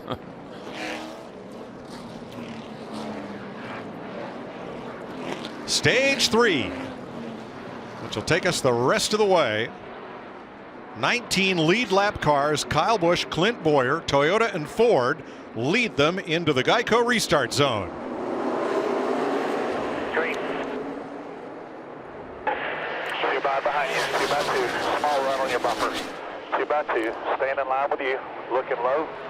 But typically we've seen where that outside groove has been the way to go, but Jimmy Johnson went 3 wide with Ryan Newman. Boy, he took Newman for a ride. Cost Newman a bunch of spots. 4 wide into turn number 3. That can't How's work. that going to work? Stenhouse was way on the outside there. 2 inside again. 1 inside. Middle of 3. Middle of 3. Middle of 3. 9 got loose there. Middle of 3. Middle of 3. Still middle. Clear low. Just 1 out. It never looked quite this weird from over on the other side of the track. Well, there's a lot. Crazy. 2 outside. I don't think it's ever been quite this intense. I don't think it has either. 2 again. Your bottom is clear. 3 wide, 2 wide. Oh, trouble for the 34. He got piled into and he goes into the wall in turn 3. Tough break for Michael McDowell. Somebody just piled into the back of him as they were 3 and 4 wide coming down into the corner. That's it. Did he say something stuck? Let's see. McDowell right of your screen. And that's his teammate, David Reagan, right behind him. Got loose off turn 4 over there. You can see he's trying to check up. Turn 2, I'm sorry.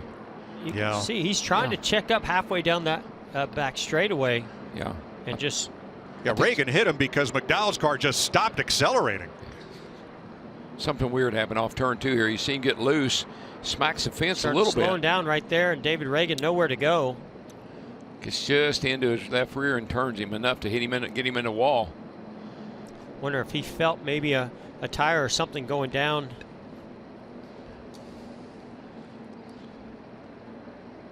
Hard to tell here once it's all locked up. Let's take a look, see if we can see anything flying off the back of that 34 as if something broke to stop his forward motion. Well, aerodynamically, he's not in a very good position here, so there's no downforce on the car. He gets wide, gets loose. See right here, I don't think he actually hit the wall right there, but No, he he got just really bad loose right there. Oh, yeah, you see a little something part. popped out. Yeah. I wonder if it's that left rear tire that went down. Boy, David Reagan just could not get away from his teammate there. That's post-impact.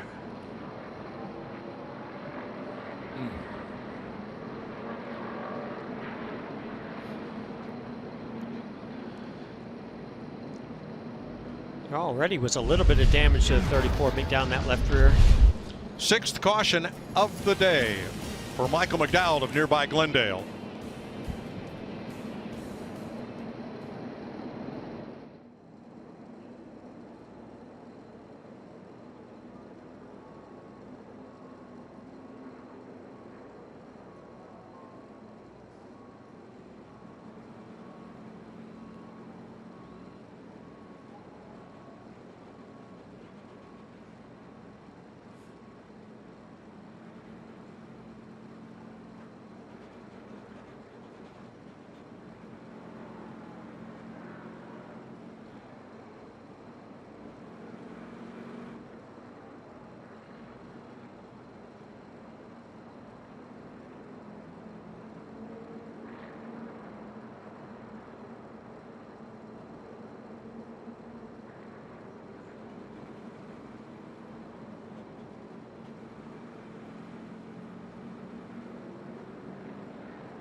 163 laps into the TicketGuardian 500 in Phoenix. We've had 3 different leaders, 10 lead changes, and now 6 caution flags. Let's join Shannon, Jamie, and Michael. Hey, Mike, thanks so much. We've already seen more restarts today than we saw all of last week. Jamie, you were in this race in November. You happy you're here and not there today with these crazy restarts? Both of us are talking about that. We're glad that we're watching today. The restarts, though, have not disappointed. We've seen cars on the bottom, on the top. Oddly enough, the car that was the lowest was Kyle Larson, and the car that was the highest was Kyle Larson. So it's been pretty exciting. Mikey, what about the top 5 right now? You got Jimmy Johnson in 4th. Is shot on the arm for him? I just think this is a great day for Jimmy Johnson. Kevin Mindering, his new crew chief, got him that track position, and Jimmy Johnson has held on to it, racing hard on that restart, moved up from 6th to 4th. He's in the middle of a 62-race losing streak. And you know me, Jamie, that's not a very long losing streak to me. But for Jimmy Johnson, it's huge. I'd like to see him get that race today. I've never said Clint Boyer has been quiet, but quietly at 2nd today, right? Yeah, he has not had a top 5 here since 2008, but they used a little pit strategy, got him up into the top 2, and he's held on to that. Got a good car. Yeah, Kyle Busch has led most of the laps, Mike, and here we go again. Time for another restart. Thanks, Shannon. You see Busch electing the inside lane for the restart, Boyer outside. Truex and Johnson row 2, Newman and Harvick, Logano, Hamlin, Larson, DiBenedetto, they are the top 10. Chris Buescher, the free pass car, makes it 20 lead lap cars. Green flag. And this is one of those hey watch this moments, because man, they get crazy, right? Look out. Look at Logano. Every which way. I think we've seen Logano 3 wide on every restart down there on the bottom on the apron. Why not?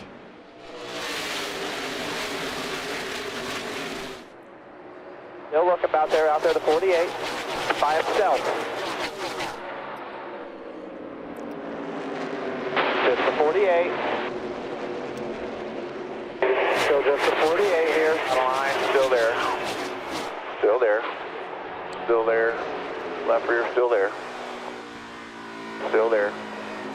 Clear. All clear. Be 2 rolling that top, 2 back, 1 back now. I'm with you. All clear for the first 6. Then comes Larson around the outside of Ryan Newman. Ryan Blaney on the inside with Denny Hamlin on his bumper as they continue to fight right here for position. You know, Jeff and Mike, it might not be such a bad thing to feel bad when you get in one of these race cars. Think about Keselowski. He won Atlanta. He'd been sick all weekend. Jimmy Johnson, who's having one of the best runs I've seen him have in quite some time, doesn't feel that well, but he's hanging in there in 4th place. Pretty good run for him.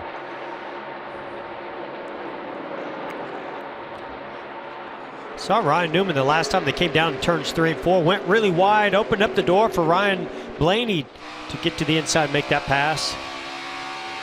And these are all for position. Almirola there trying to hold on to 10th. Whoa. Chase Elliott for 12th. Boy, now these guys have a little bit of history. Don't forget that. But that just got really tight going down into turn 1 that last time. Chase Elliott was on the bottom, got loose underneath the 11. Boy, he's just about got Denny Hamlin's bumper right there.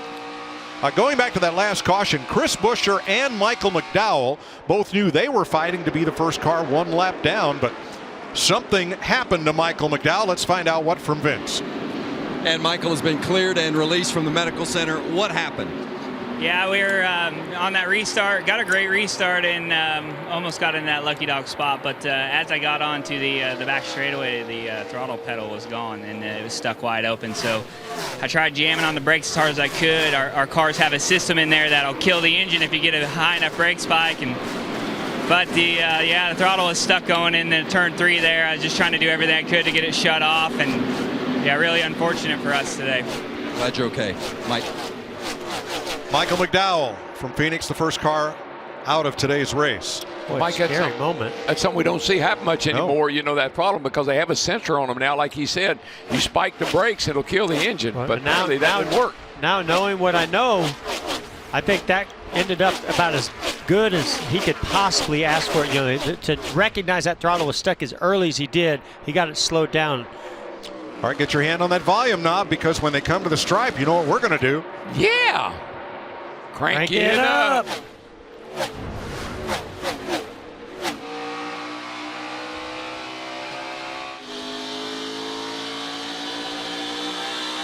With you working in inside and just inside.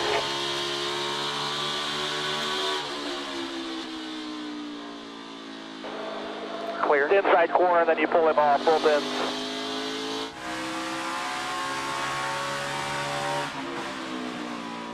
Clear by 1.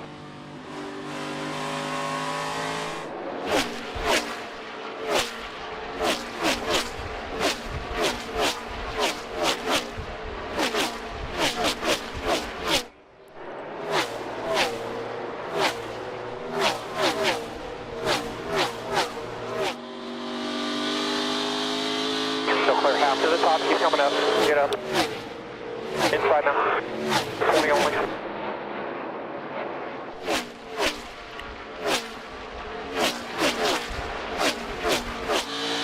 Two gap behind us, 32, all clear.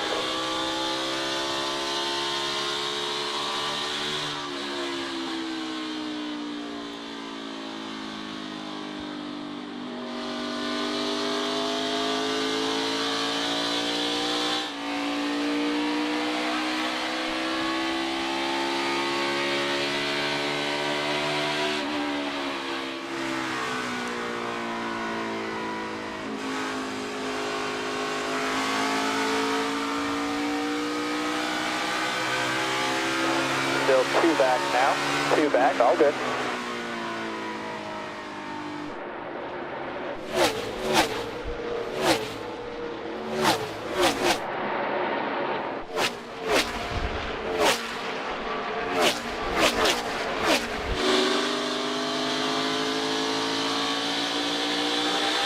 Clear.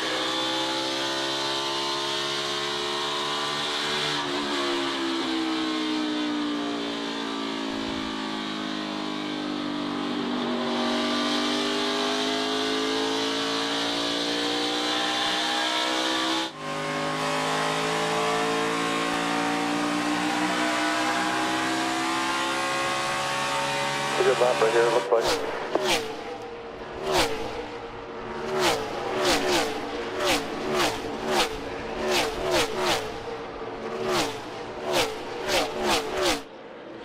.178 complete. The Arizona desert has been Kyle Busch's sandbox these last 2 days. As you watch from our, here's Kyle Busch, our leader. He's led 239 of the 378 laps he's run this weekend in the Xfinity Series yesterday, which he won, and in today's race where he's been out front for 123. I've been watching he and Boyer pretty close. His victory total is impressive, but let's keep these separate, if you will. 51 wins in the NASCAR Cup Series, 94 in the Xfinity Series, 53 in the Truck Series. And these are totals that will probably never be seen again, as NASCAR now restricts their elite level drivers with the number of races they can run in the other 2 national series. All I can say is just lay anybody else's record beside of his and see how it compares. Pretty phenomenal. The thing is, it creates so much debate. So many people want to talk about him going for 200 wins versus Rich or Petty. Here's our Jimmy John's onboard camera with Kevin Harvick. And Harvick has not dominated like perhaps we expected him to today. Just a little bit worried about Kevin today. I just haven't seen the speed out of that car yet. And the Coca-Cola onboard looking back at Joey Logano.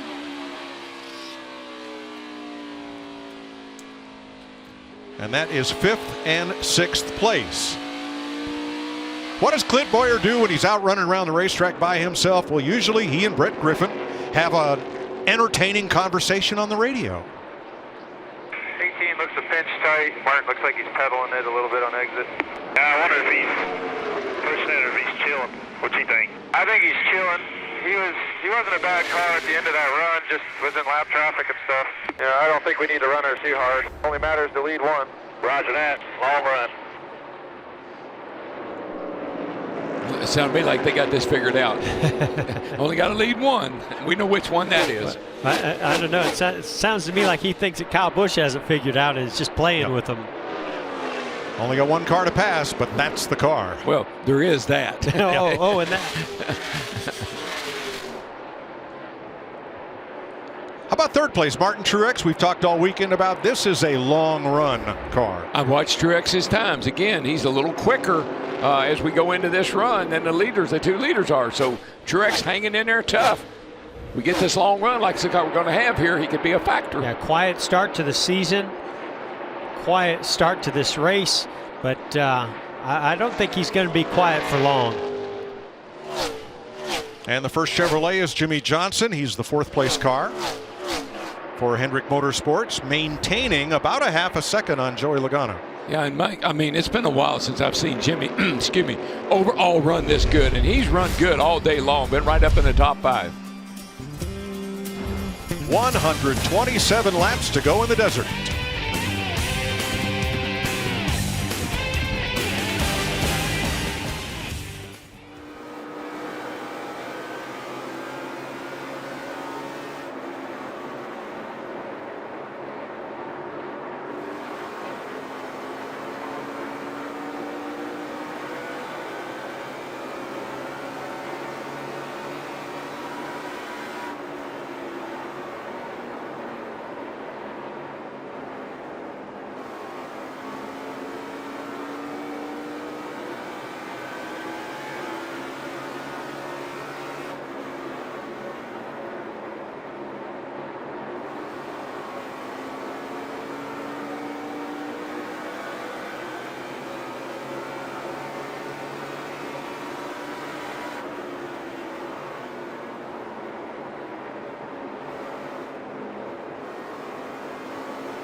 .121 laps to go at ISM Raceway in Phoenix, Arizona.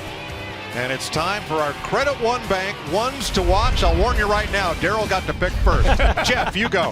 Well, our second place runner right now, Clint Boyer, hasn't had a top 5 here at ISM Raceway since 2008.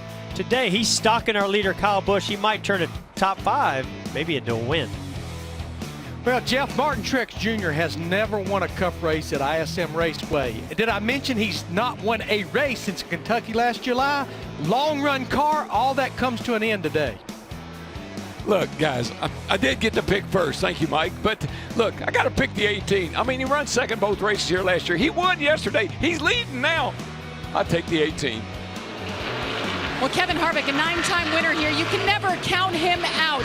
The weekend started off good car, but today's race, the handling hasn't quite been there. And just moments ago, before Kevin Harvick said he had a vibration, and right now we have caution on the track. Thanks, Jamie. Caution has come out here. Now, Kyle Busch will win. We know that. But this race is good medicine for Jimmy Johnson. He's won here 4 times. He's on a long winless streak. This will be their best performance of the season, the way things are going. So just keep an eye on that 48.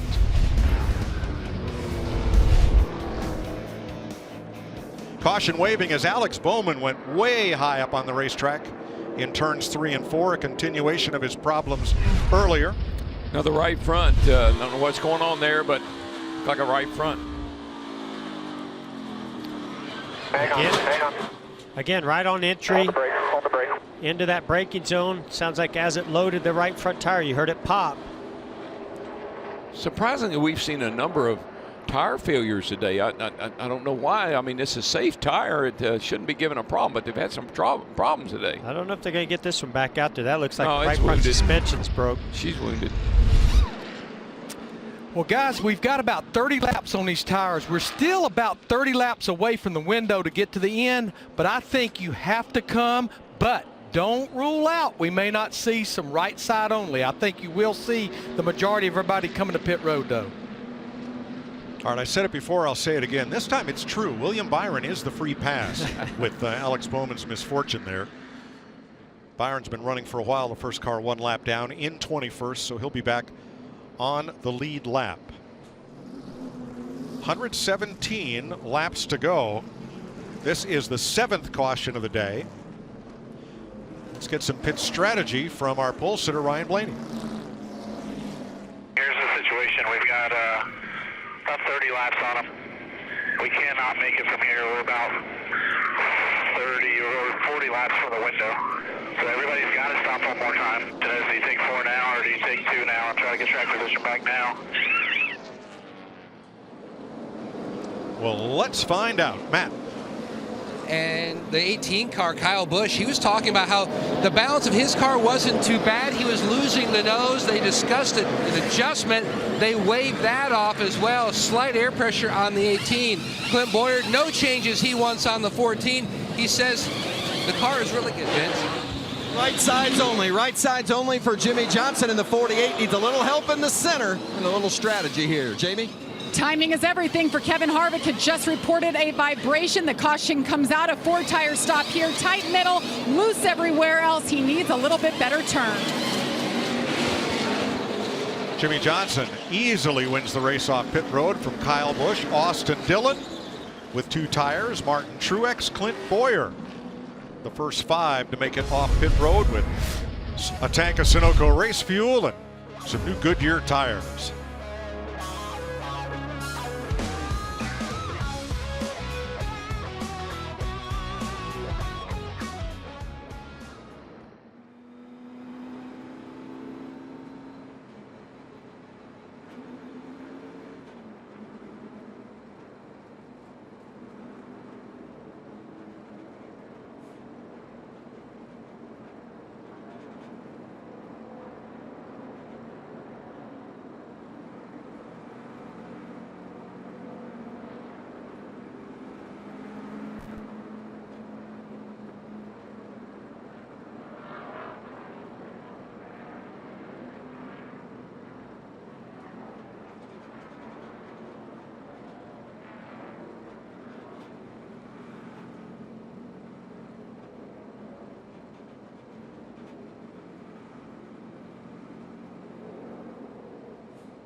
Next week, the Auto Club 400.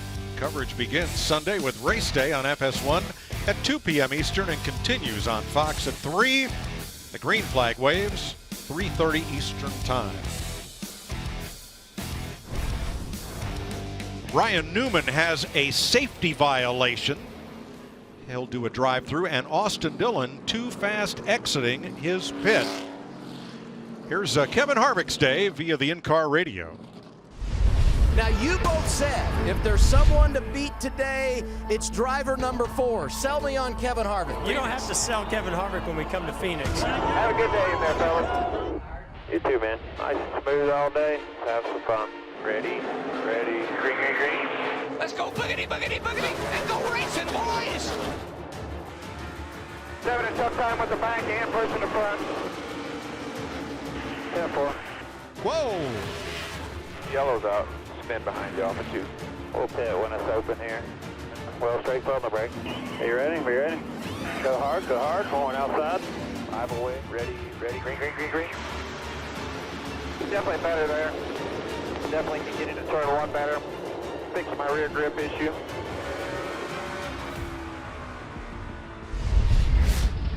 Kevin Harvick will restart 6th. Jimmy Johnson with a 2-tire stop is the race leader from Kyle Busch, Mark Truex, and Clint Boyer. On Ryan Newman's team, a crewman had his hand down over the wall, and that is a violation. He was trying to retrieve the front tire. And NASCAR's Hawkeye system, if you have a foot or a hand over that wall, you're counted as a crewman over that wall if it touches the ground. Austin Dillon, 2-tire stop, same situation as Johnson, but Dillon was too fast exiting the pits, so he goes to the tail end of the line. Ryan Preece took the wave around. 22 lead lap cars as we go back to green. Way on the bottom. Inside all the way on the bottom. Kevin Mendering, crew chief for the 48, not afraid to gamble here, take 2 tires against all those 4 tires behind him. Well, he's got a good car, so that helps make that decision a little bit, but I'm just not sure about 2 tires at this 3 point. wide going into 3. Yikes. You're all right, keep going. 3 Boy, wide. great driving. 3 wide, Oh, the closer on the outside, Harvick. Real tight, 2 wide with a 19. Logano taking the shortcut. Still 3 wide, still inside, still 3 wide, still 3 wide. You're okay up there. Well, that's 3 talented race car drivers right three, there. Top of 2, still there, top of 2. It's also 3 good spotters. You heard Tim Fedowa there saying you're okay on the outside. You know, one thing I'm noticing, that 4 car, you know, Kevin Harvick said that fixed his problems. It's time for Harvick to show what he's got. If he's got anything, it's time to show it. And I was going to say, Darrell, we've not seen today so far be a Kevin Harvick type of race here at Phoenix. I expected him, based on practice, to really be up there leading laps and battling with Kyle Busch for this lead. Back at 8th place, Kyle Larson battling. Vince?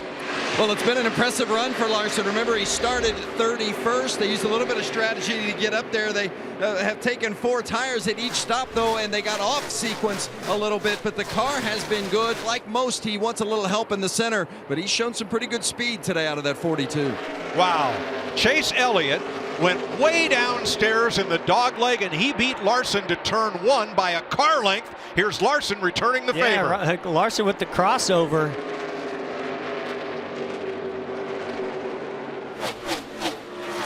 You know what? Larson said that worked pretty good. Let me try that. Yeah. It's so violent when you come off the track onto that flat and back up on the track. It's so violent. Car wiggles, sparks fly. Chase Elliott's going to have that outside advantage here with the momentum down this back straightaway, though. And no out of bounds. Those lines are for reference only on the inside of the track. Kurt Busch going to give it a try now, and his teammate Kyle Larson.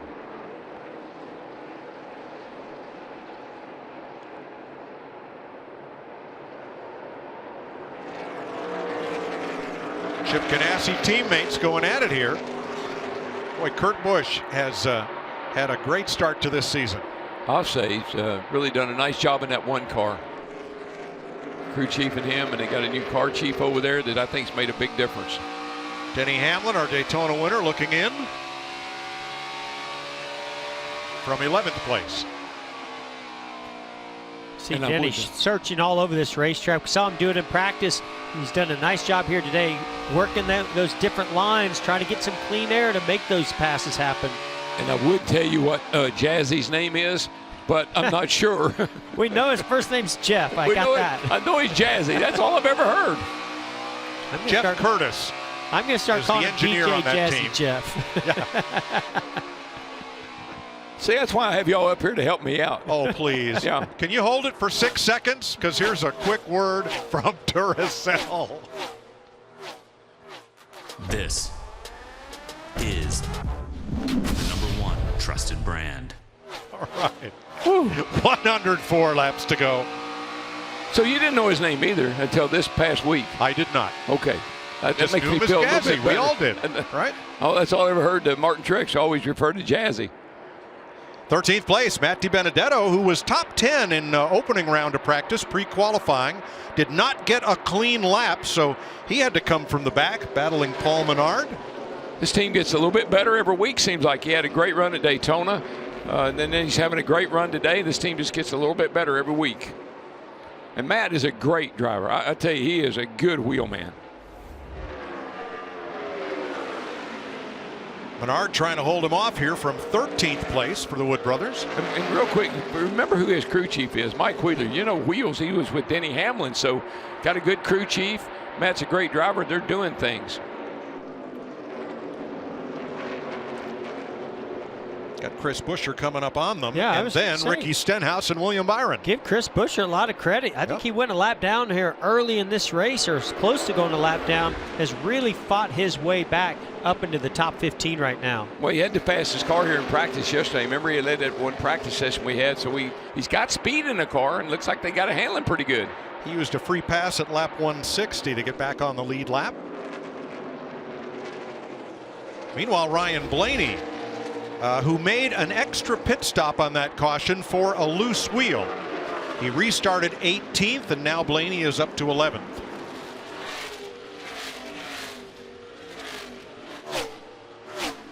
Larry, that two-tire strategy for Jimmy Johnson has played out very, very well, although he lost the lead to Kyle Busch on the restart. Since then, he's held his own. Well, I get a feeling if they'd have changed 8 tires, he would have lost the lead to Kyle Busch. I just think Kyle Busch, that 18, is that good right now. But the thing is, and you heard this conversation with Jeremy Bowens and Ryan Blaney, is everybody's going to have to stop one time. Once we get right here, you see we're at lap 213. Once we get to about lap 230 to 235, that's when that window is open. But I still think you go as far as you can, because if you pit for 4 tires under green here, you're going to go a lap plus down. So I think they'll run it as far out as they can. And you know, Larry, you know what I like about this move is Kevin Mendering made the call earlier in the race to take 2 tires, gave them an idea of what the balance is like with those 2 tires to give them this opportunity to do it again here late in this race. Well, let's go back to his teammate Chase Elliott, who started up front on the outside pole, jumped the start, had to come from the back, and currently he is 8th. Jamie? And he's done a nice job fighting his way up there. Now he battles with Kurt Busch, but he just radioed to his team, I think I have a loose wheel, got a vibration. Hearing a lot of that the later this race goes. Unbelievable. Alex Bowman crashed twice and went to the garage with right front trouble. One of the other Hendrick cars. See, one of the things I worry about 2 tires on the 48, you're going to take off pretty good. But sooner or later, that balance is going to go away. And you see now, here's Clint Boyer closing in on the back of Jimmy Johnson. I think those 4 tires will prevail over the 2 as we go into this run. Vince? Well, Jeff Gordon made a great point about Jimmy Johnson and crew chief Kevin Mendering making that 2-tire call on their first stop to get an idea of how that was going to affect the car moving forward, allowed them to be able to go back to the 2 tires on this most recent stop. And I can tell you, Jimmy has only complained about one thing all day, and that's tight in the center. That's the same thing everybody's complaining about. They made significant changes to improve this car today, and I think Kevin Mendering made the right decisions. Well, here's Boyer trying to take 2nd place away. And you can see Jimmy Johnson still battling a little bit with that tight condition, especially with these 2 tires. Opened up the door for Clint Boyer to get to the inside. That's a hard pass to make right there, Mike. Lap car. Lap car? No, Can lap Boyer car use it as a pick? Yeah, I think so. But that's a hard pass to make right here on the bottom because it keeps you pinned down. It's hard to get a good run. All clear. Da-dum. Got that right. All right, Kurt Busch has passed Chase Elliott now for position, 8th, 9th, 10th, 11th, with Hamlin and Blaney. We saw Chase Elliott moving forward, but now starting. Oh, he's around! He's spinning out. We are going to get a caution. Chase Elliott spins and caution waves at lap 219. Wow. He was running 8th. It must have been vibrating to be loose. It was getting worse and worse. It feels like it's about to come off. Copy. Copy, copy. Denny Hamlin had the bird's eye view of this one. Into turn 3. It looked like he knew he had a problem, but he went wide. Clear, clear. He's spinning out. We are going to get a caution. Still green. Keep working. I thought we saw some fluid on the lens of the onboard camera. Was there something coming out from Chase Elliott's car or someone else that contributed to that spin? Let's have another look.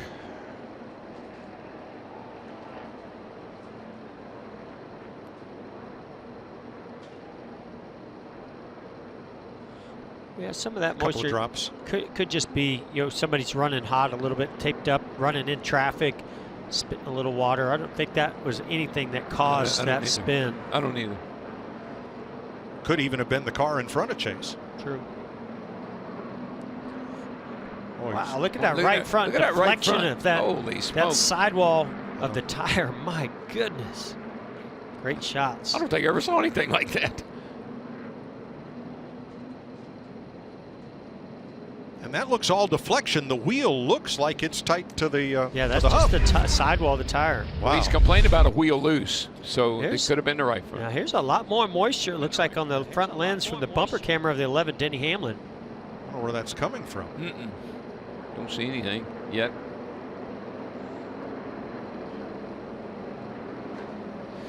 Well, guys, this makes it really interesting because we've got over 90 laps to go. At best, the fuel window's about 85, 86 laps. You know what? I'm coming. 4 tires and fuel, and I'm going to hope I get enough cautions to make it to the end. Looks like to me it's feeding time, Matt.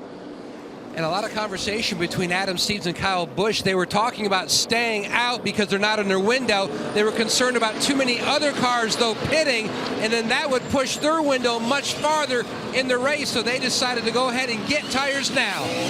Vince. Jimmy Johnson pitted 25 laps ago, took right sides only. Says it's tight center, and it was just starting to get a little bit loose into turn 3 as well. 4 tire change for Jimmy with air pressure. Jamie? Kevin Harvick said he just needs a little bit of help here, more grip. It's a track bar adjustment. He didn't want to lose track position. They called for 2 tires, right sides only. Austin Dillon first off pit road, then Kevin Harvick, Eric Almirola, Kurt Busch, Ryan Blaney, Denny Hamlin, Kyle Busch. Oh boy. Now it gets interesting. We're under caution with 91 laps to go. We'll recap after we take you side by side.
Welcome back to Monster Energy Cup Series racing from Phoenix on Fox, presented by AstraZeneca.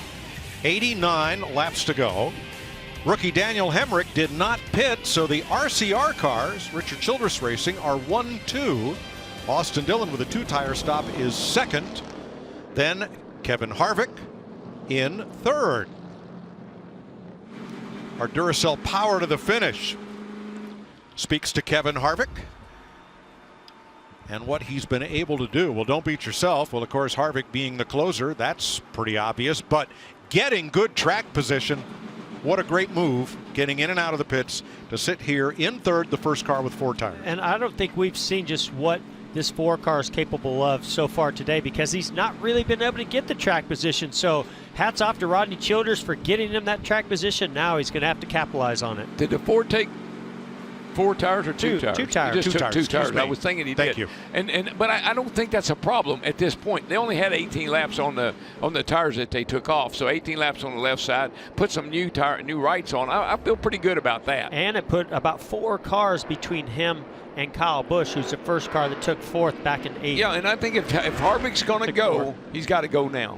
Now, the last time Kevin Harvick swept both races here in a season, he made 4 pit stops, took rights, then 4 tires, then rights, then 4 tires. I think right now it's setting up good for him. You got Kyle Busch back in the field here. He's back to 8th, and you got the 4 car up there restarting in 3rd. This could be good for Harvick. Well, this is going to be one wild restart. Maybe with those another 2 guys on the front row. Maybe another power to the finish item should be watch your mirrors. Object in your mirrors are getting closer. Or watch the outside, because that's where watch that 18 car on this restart. 88 laps to go. And here they come. Richard Childress Racing, 50th anniversary. They have the front row, and Hemrick takes off. Right, but the inside row of Austin Dillon did not take off. 12 to the bottom here, half back. Still you in the 10. Blaney 3 wide already goes by Harvick. Still 3 wide, 2 wide outside, 3 wide middle. Watch your outside. 5 wide right there. Clear. That 18 car, he went by. Oh, trouble down the back straightaway. 47 to Ryan Preece into the inside wall. Caution. Sit there. Lap 227. Preece, the rookie from Connecticut, Mike, spinning down the backstretch. How this hadn't happened more on these restarts. I've never seen them bottled up the way they are. Through the dog leg here, down that back straightaway. I mean, they are all over each other. Now, Preece was on the lead lap. He was running 21st. We're hearing he and Brad Keselowski may have had an issue We saw there. some damage on the 2 car of Brad Keselowski. You see it right there on the left side, so they obviously made contact.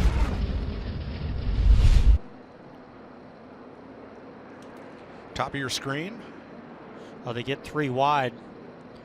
Preece looks like he came down just a little bit. On Daniel Suarez. Daniel Suarez, yeah. Oh, and Brad Keselowski gets into the inside wall trying to avoid him. Yeah, Brad didn't. They didn't make any contact. The 2 and the 47. No, I think it was the 41 and the 47. See Ryan Preece trying to keep it out of the outside wall. A little loose right there. Just no room. And he spins off the bumper of Suarez car. Brad slides off the inside wall, and I believe Suarez is going to be the free pass car on this caution. It was ironic. Bubba Wallace on the last caution. It's kind of ironic because Suarez was right there to the left of Ryan Preece that caused that contact. Yep. We're back under caution once again. This is the 9th one of the day. Let's check with Shannon, Jamie, and Michael.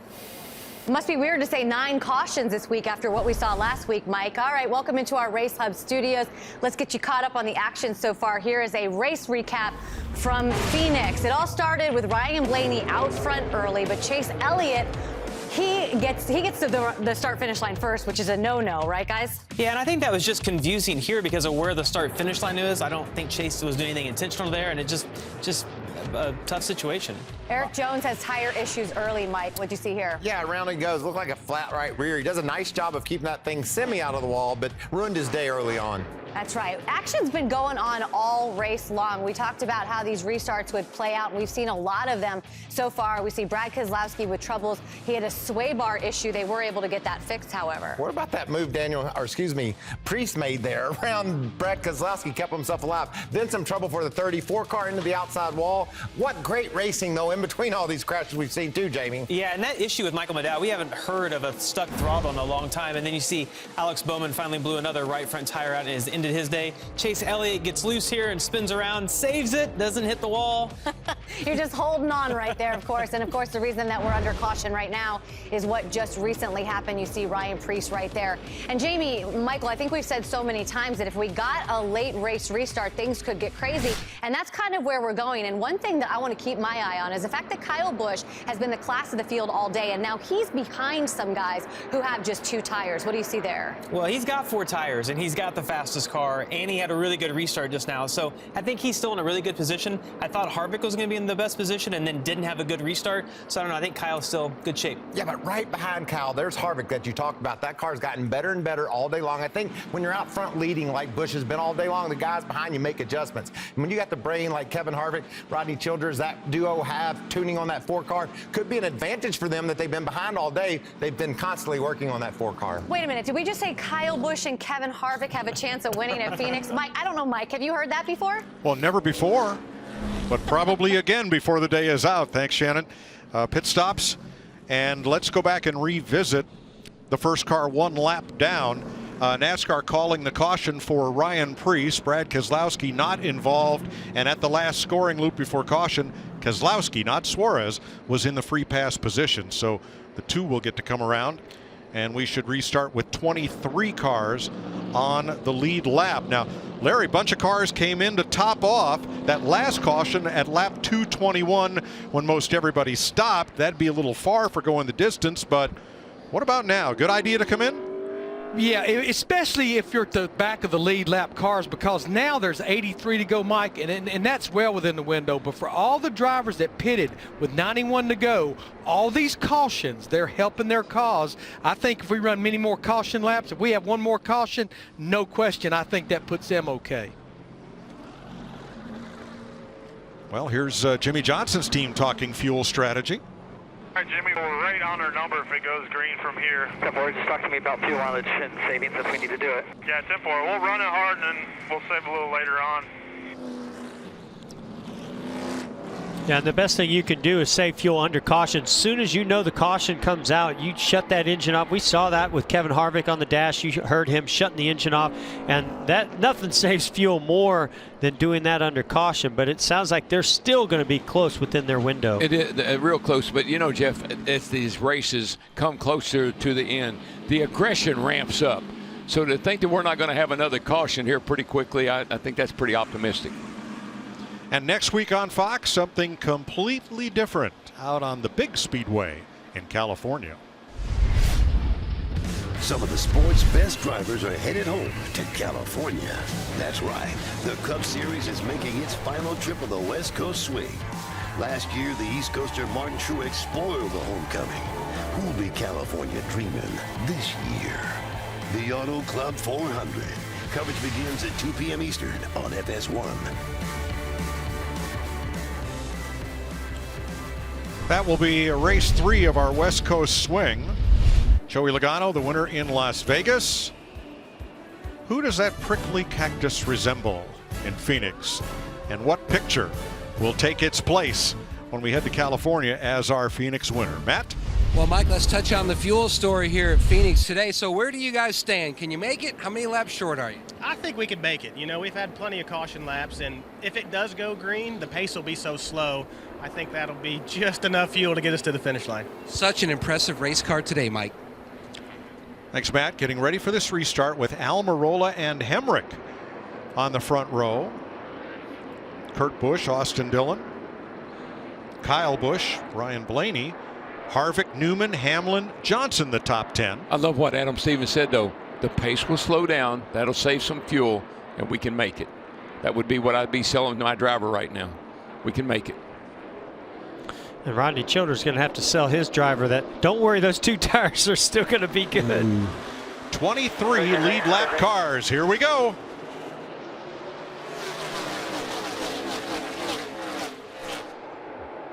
Wow, 4 wide right at the front of the pack. Oh, boy. And the brothers. Oh, look at Larson to the outside using the high line. With 3, still 2 wide, still outside, still outside. Oh, Johnson almost got turned. He and Harvick made contact.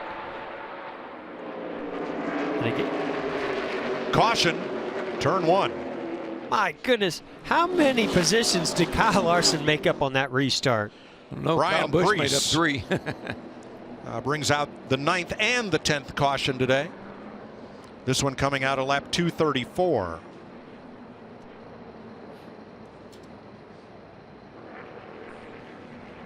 These restarts are wild. They are. Yeah, they are. From this angle, it's crazy.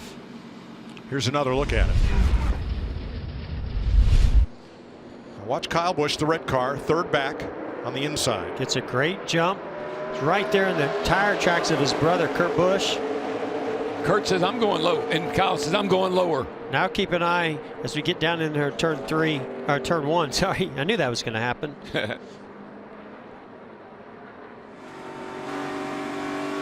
Where you see the 1 slide up. And the 4 just, he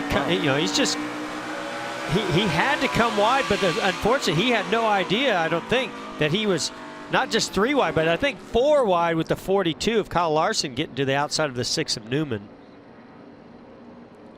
Again, that cost Kevin Harvick quite a few positions.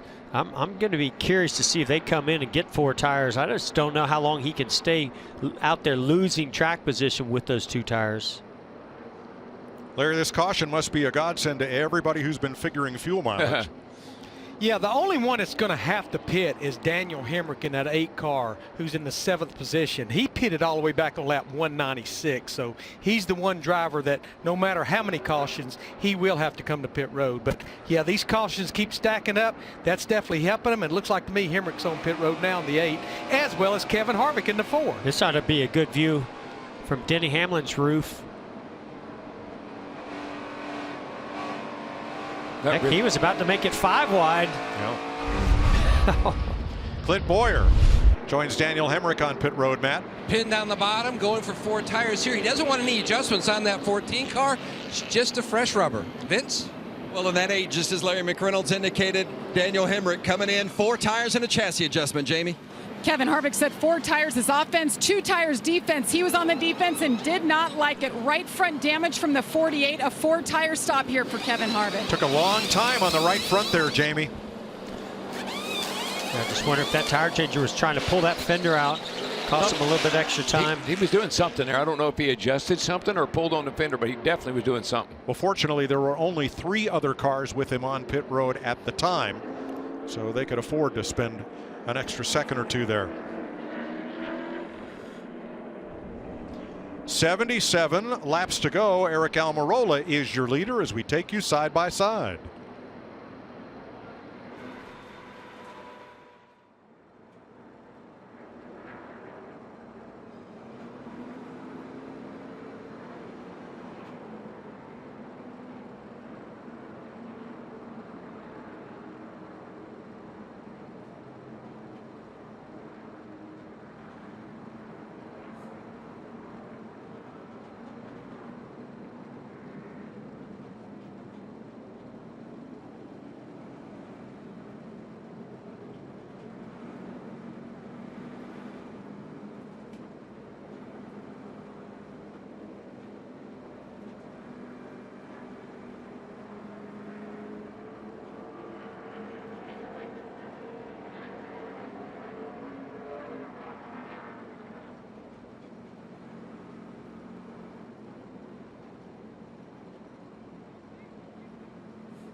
75 laps to go, getting ready to restart. Here's our progressive race summary for this Sunday afternoon.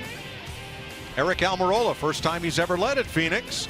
He's one of 6 leaders today, 16 lead changes, 24 cars on the lead lap, 57 laps of caution. I like Almirola. He's always there at the end of the day. Kind of finds a way to get himself in the top 5-10 just about every week. Well, it's been an entertaining race so far, and I think, as you said, Daryl, things are only going to intensify more. I feel it. Almirola Dillon, Ford versus Chevy. We're back under green. All clear, start finish now. 1 back to the 12, your lane. Still all clear. Still all clear. Watch Kyle Larson. Headlight down, outside top, 95, outside, outside, outside, outside, clear low. Boy, the Busch brothers going at it behind Blaney. Larson around the outside. 18 gets loose. That's the first we've seen that car, have any kind of issues at all. It's been on rails all day long until that moment. Yeah, well, he's back in that dirty air now, so I think that has a lot to do with it. And Jimmy Johnson was just eating up Kyle Busch's bumper around 3 and 4. Now Kyle and Jimmy to the outside behind Larson, who drops low in the corner.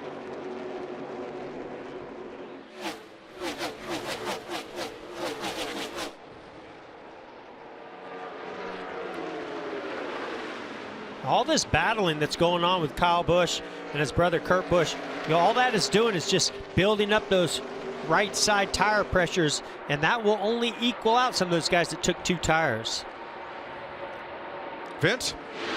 Well, with Kyle Larson, they've either been a little too tight or a little too free. Not horrible on either side of the fence, but they just haven't been right on the sweet spot so far today. You get the feeling if they do find it, he might be the guy you end up having to deal with at the end of this thing, but they've just been a little bit too free that last run. They made a slight adjustment to help him. We'll see. Yeah, Vince, you better hurry up because you're running out of time. See Jimmy Johnson making some pretty bold moves. He's the next driver besides Kyle Busch with 4 tires, so he's trying to take advantage of that extra grip he has right now.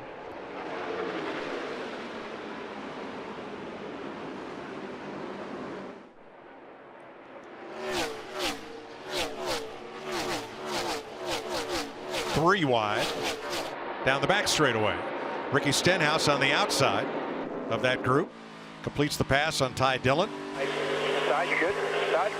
Boyer's coming. That corner, clear. Right behind Chris Buescher, here comes Boyer with 4 new tires.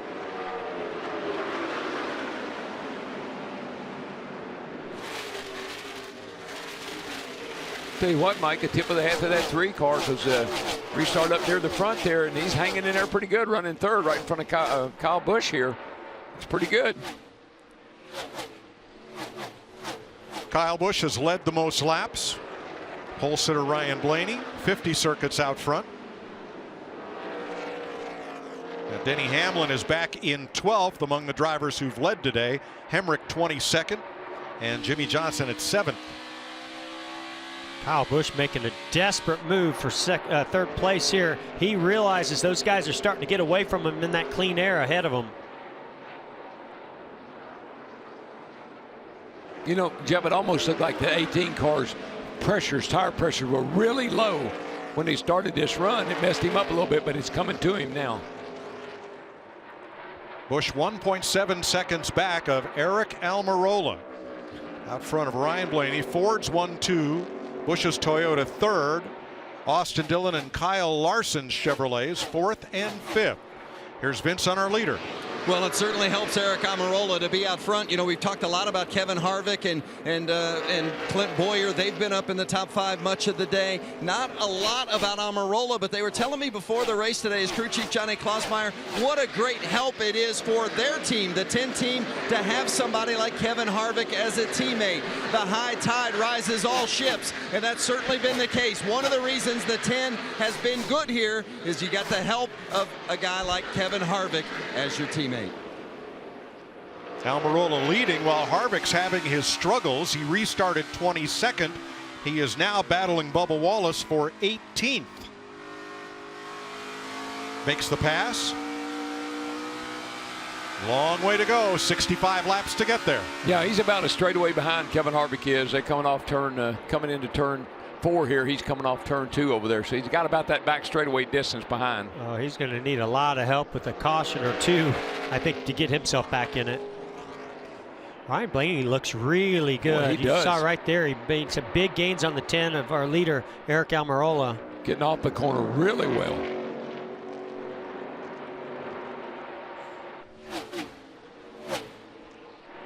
Now, Kyle Busch has closed.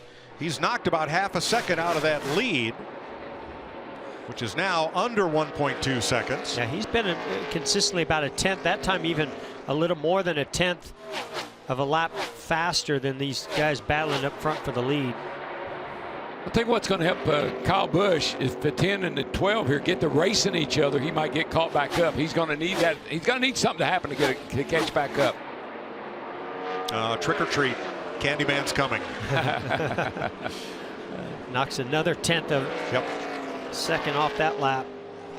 And I think Ryan Blaney's starting to get a little frustrated because his car is better than Eric Almirola, but when he gets into the tire tracks and that air is punching such a big hole off the back of the 10 car, you can see the 12 of Ryan Blaney sliding around back there, overheating those tires. I think they've really helped that 12 car because he was good on the short run earlier. But now he looks really good on this long run. Oh, he's going to make a move to the outside. He's going to the outside. He's going to do it.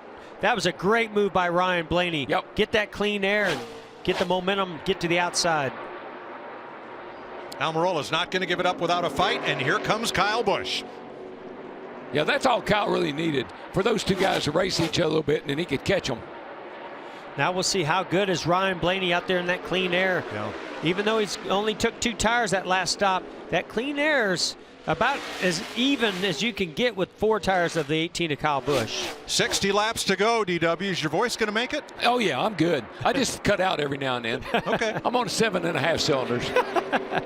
I might get wired up here at the end. Get him a new plug wire, Andy.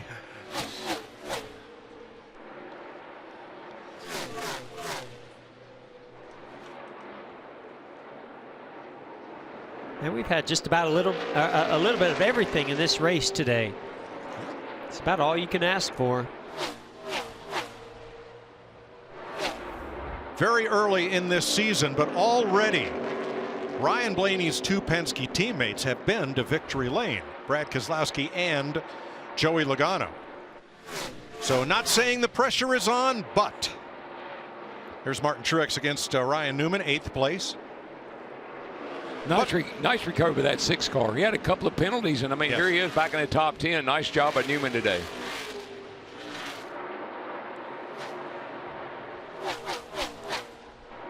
But Chase Elliott makes the pass on Bubba Wallace. Chase trying to recover from that spin 35 laps ago. And Daniel Suarez right now is in the free pass position. Should we get another caution? I'll tell you one thing, that 12 car is set sail. He's moving out. I think right now it's getting really close for second place. Here's the 18 of Kyle Busch. I saw the 10 of Almirola that last time off at turn 4. He slid high, so obviously he's pushing as hard as he can.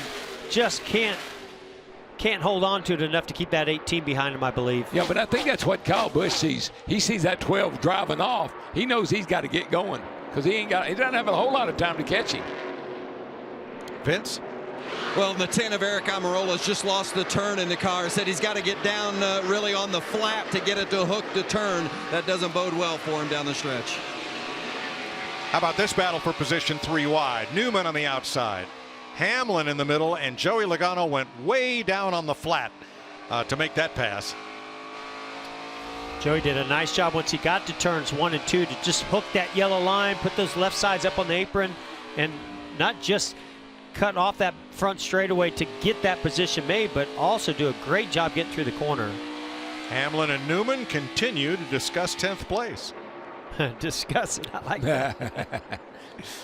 They're having a friendly conversation right now. Daryl, Andy's fixed you up a cup of 30 weight there.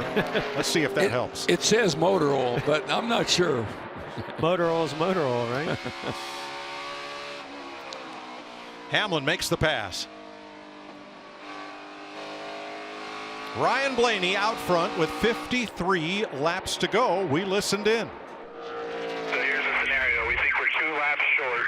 We really need one more caution. I would go right now, and if we don't get one before like 20 or 30 to go, we'll start saving some. Not my problem. I'm driving the wheels off of it. It runs out of gas, Well, I just wonder if Kyle Busch is using that strategy too, because it seems to me like he's backed off a little bit these last couple laps and is allowing Ryan Blaney. I think he knows if he's going to run down Ryan Blaney and try to pass him, he's going to use up a lot of fuel doing it. Larry, the lead is 1.6 seconds. Can Blaney pedal it for a while? What do you think? Well, maybe a little bit, Mike, but the Ford camp is a camp that I checked in with late yesterday afternoon about fuel mileage. And again, their fuel window was somewhere around 78 to 84 laps. Now, I realize all of these drivers pitted with 91 to go, but we've run 17 caution laps. And Jeff Gordon has been in a car most recently. You can save a lot of fuel in 17 caution laps. No, absolutely. And I think those guys are being a little bit conservative, especially, Larry, over the radio, they're being extra conservative of what they say. Brad Keselowski going around Matt DiBenedetto for 19. Boy, Keselowski's had a tough day, and looks like DiBenedetto is a bit off the pace here. Hey, Mike, Bill France Jr. asked me one time, how do you go so far in a tank of fuel? I said, I got more than everybody else. Benedetto stays on the lead lap. He's 21st of 24 on lead lap cars. The blue switch is red, and I can't change it. Did he say the blue switches are red? I didn't get that at all. All your fans are off. It looks to me like he... It's not running. Cut off. I need to ban. Stopped running. Yeah, you run a lot of fans here to try to keep those brakes cool, and I just wonder if they've had an alternator issue and have run that battery low. Well, they had a good run going. Again, looks like it's not going to be a lead lap finish. Yep. We have talked about Matt Benedetto every single race so far this year. I'm positive, not negative things. Done a great job, really has. 7th place. Here comes Martin Truex around the outside of Jimmy Johnson. And again, we've noticed this today. We noticed it yesterday in practice. The 19 of Mark Truex Jr. on the long run seems to have one of the best race cars out there. Just takes him so long to get it going. Well, that's what I was saying, Jeff. A long run car is great if you have a long run. But look, here's Blaney going into turn 4 here, or turn 3. Good grief. Here comes the 19 car. He's just now getting there. So no matter how good you are, you can't make up that gap.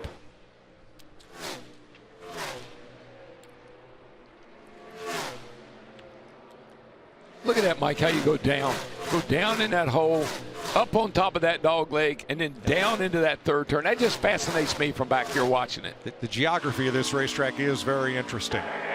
Now, the first 12 cars all pitted at lap 221.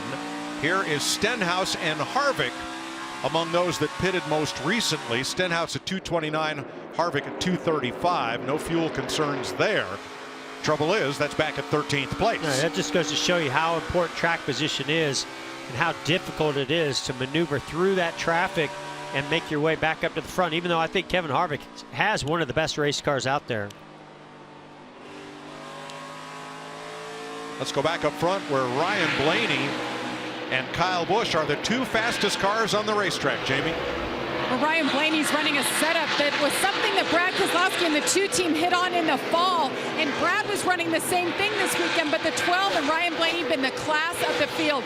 The one concern for them today coming in was just their long run speed. It seems like they got their arms around it, and the only hiccup they've really had today was they had that loose wheel, but they were able to recover. They're on 2 tires right now, and as we've been talking about the fuel mileage situation, the team telling them right now, you're doing great. Just keep doing what you're doing, and we will make it. Well, Team Penske, not only did they win the championship in 2018, with Joey Logano.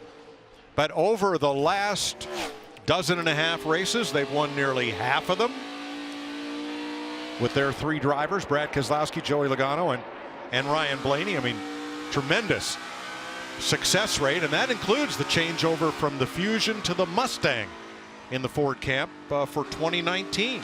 Well, Mike, it's funny how it goes. The tires, Blaney's tires, all of a sudden in the last 2 or 3 laps, Kyle Busch has been able to really gain on Blaney. And that's just the difference. Your tires will go, and then when they go away, they're done, and here comes 4 tires. Well, and remember earlier in this race when Kyle Busch took the lead, he was in second place, and as they're maneuvering through traffic, he was able to pick through it a little bit better and find those weaknesses of the leader and get his car in a position where he could gain that momentum and make that pass fairly easily. The last time a single team won 3 races in a row, like Penske is trying to do, was Hendrick Motorsports with Jeff Gordon, Jimmy Johnson, and Dale Earnhardt Jr. And the last of those races was here.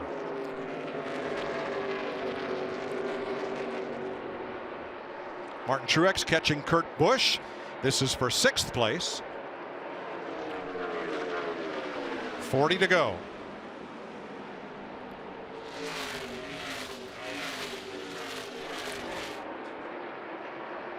Well, we talked earlier about short runs versus long runs. This is where that long run speed has got to be good to get you to the finish line, which is 39 laps away.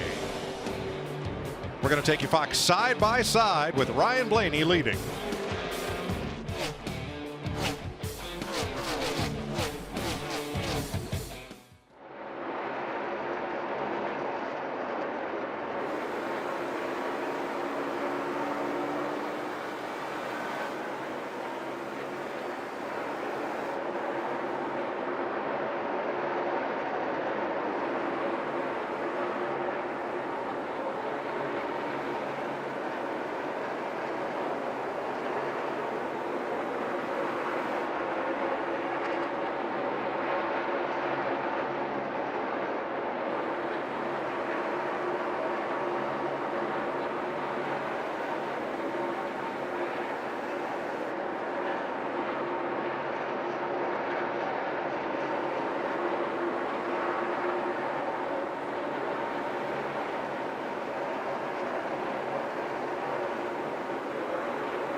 .35 laps to go in the TicketGuardian 500.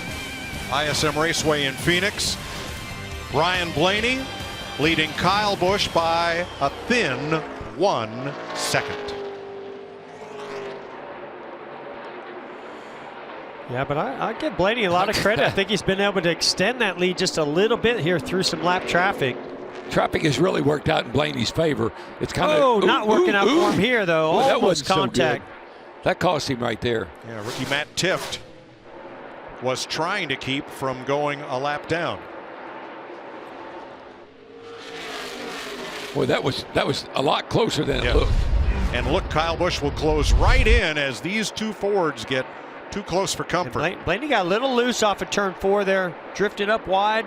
He's probably hoping to get a little bit of a break there, but that's what Kyle Busch does to you. He gets in your head. You know that you've got one of the best behind you, stalking you. You can't can't make any mistakes. All right, William Byron comes back on track after a green flag stop.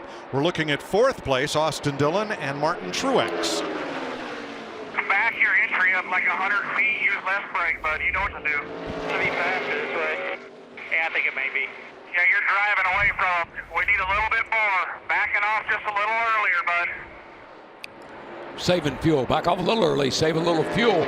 Plus, you don't charge the corner so hard, doesn't upset the car as much.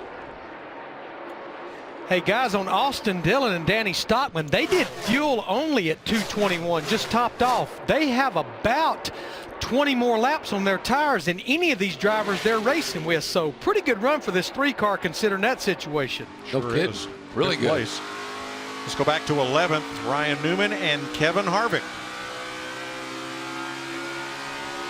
Would you believe Kevin Harvick has not led a lap today? I don't believe it, but I mean, we've witnessed it. It just, has not been Kevin Harvick, in his type of typical day here at Phoenix. We saw it at Atlanta. They weren't as good at Atlanta as they normally are. We saw it at Vegas, not as good at Vegas as they normally are, and certainly not as good here today as they normally are. So they know, I think they know they got a little bit of an issue that they've got to work through here. The cars are good, but they're not great.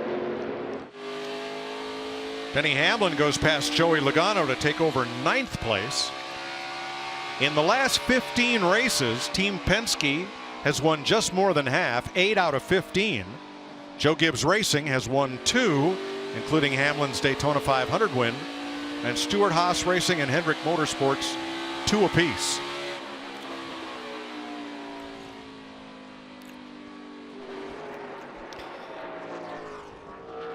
Kyle Busch eating up Ryan Blaney's lead. Half a second now is the distance.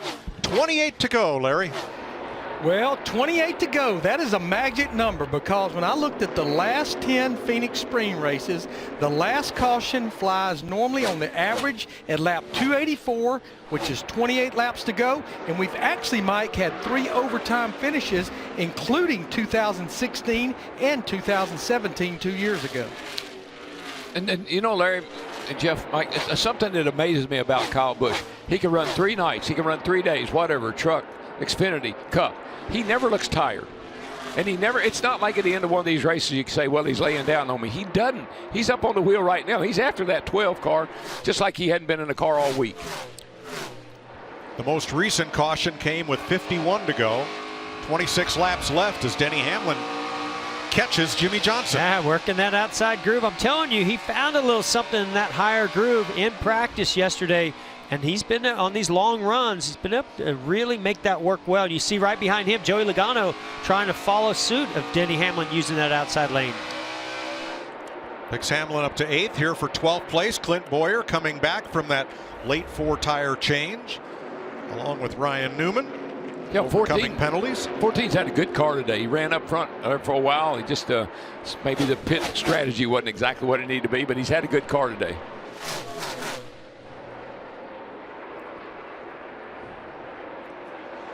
One-third of a second. Yeah, first to second. Last 4 or 5 laps, Kyle Busch has been about a 10th faster, closing in that gap to Ryan Blaney. Jamie? Well, it's interesting to watch this 12 camp. The crew chief, Jeremy Bullins, just came off the box and walked down to talk to his fuel man, and he watched the pit stop the last time they came in, and he actually calculated how long that fuel can was in. He wants to make certain that their numbers match up and that they will be able to make it to the end. They are rolling the dice at this point. Wow. So, Jeff, you're in the 12, and I'm after you in the 18. What are you thinking? Well, I just know that I'm punching a big hole in the air, and so I'm going to do everything I can to make sure I don't overdrive the entry. I make sure that I keep that 18 in my tire tracks as much as possible. I'm in the 18. I'm getting frustrated because I've been up there. I got right to his back bumper, but it seemed like this gap between him and me right now, that's as close as I can get. And I'm driving as hard as I can drive, but I'm not being able to close that gap and get up on that back bumper. I'm getting a little frustrated. Yeah, and if I'm Ryan Blaney, I'm going to be watching that mirror, looking at every different line that the 18 chooses to try to make gains. If he tries to run high to get some clean air, I'm going to move high. If he's running even lower down in turns 1 and 2 on the apron, I'm going to run lower. Well, we're getting ready to get in a bunch of traffic right here, and that could be the deciding factor, because here comes the 12. The 18 is right here, and we got cars side by side going up through the dog leg. Yeah, and that's the other thing. Right now, Ryan Blaney needs to be looking out as far ahead as he can to try to get through these this lap traffic, but also looking in his mirror to see what Kyle Busch is doing. Tough job ahead for Ryan Blaney, but so far doing an excellent job. Moving underneath two drivers running their first Cup race, and gets through there without incident. Bailey Curry and Quinn Houff. Yeah, Kyle Busch did a nice job getting through those lap cars also. You know, it seems like that Blaney is better in 1 and 2. He gets down low, and Kyle's been running a higher line down there, losing a little bit of time. Where Kyle makes up all of his time is here in 3 and 4. He sails in here and gets around the bottom. Yeah, he can carry a lot of speed into the corner, but yet still get the car to turn through the center. See, watch that gap he closes right there, and he really drives in hard. Kyle is right now, if I'm Kyle, I'm saying I got to get up there where he can look in the mirror and see me. Once he sees me, he starts looking back. I got him.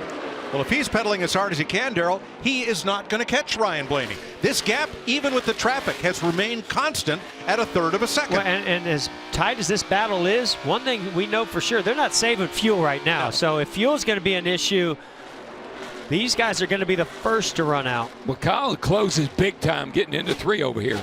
But he loses so much in 1 and 2 down here. He gets up too high, and Blaney drives away.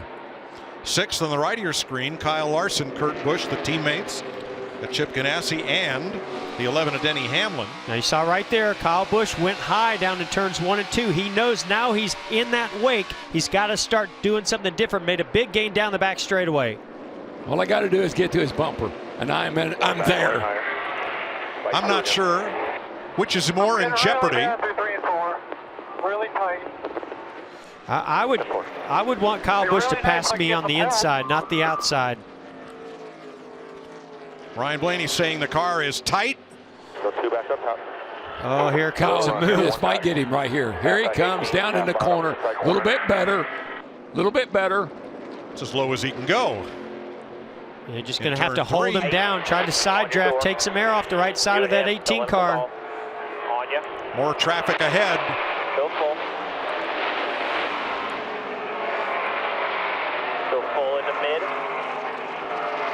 Still there. Tight on you. Tight quarter. Wow. Man, you see the hands on Ryan Blaney fighting for this lead. The problem Ryan Blaney has, it's still about 15 laps to go. Clear. Trying to cross you. Half off packing. Packing. No mo half. 1. Jack and a half. Well, boys. 1.5. Yep. That was adios. That was a good battle. It was a good fight. I give Ryan Blaney a lot of credit for holding him off as long as he did. I did exactly what I wanted to do. I got on your bumper. Yeah. Yep. How come you chose the 18 and I got stuck with the 12? Well, you were doing a heck of a job. I'm proud of you. Ryan Blaney's lead lasted almost as long as your voice. Oh, I'm good now. I got a recovery. I had a plug wire off. 14 laps to go.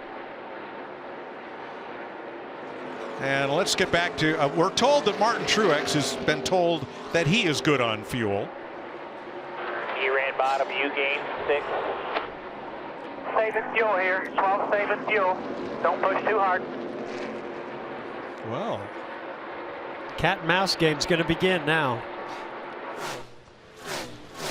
And they've got plenty of room to do it with. I mean, Martin Truex Jr. 6 seconds back, so both of these guys can play that game. Well, once Kyle Busch got the lead, he took off. 0.8 of a second now. And that margin growing just a bit. Yeah, I think what he'll do, he'll get him a nice lead here where he's comfortable, and then he can back it down and save enough fuel to make it to the end. Got to get away from it. Get away from a 12, get you a little gap, and then mind the gap and save some fuel.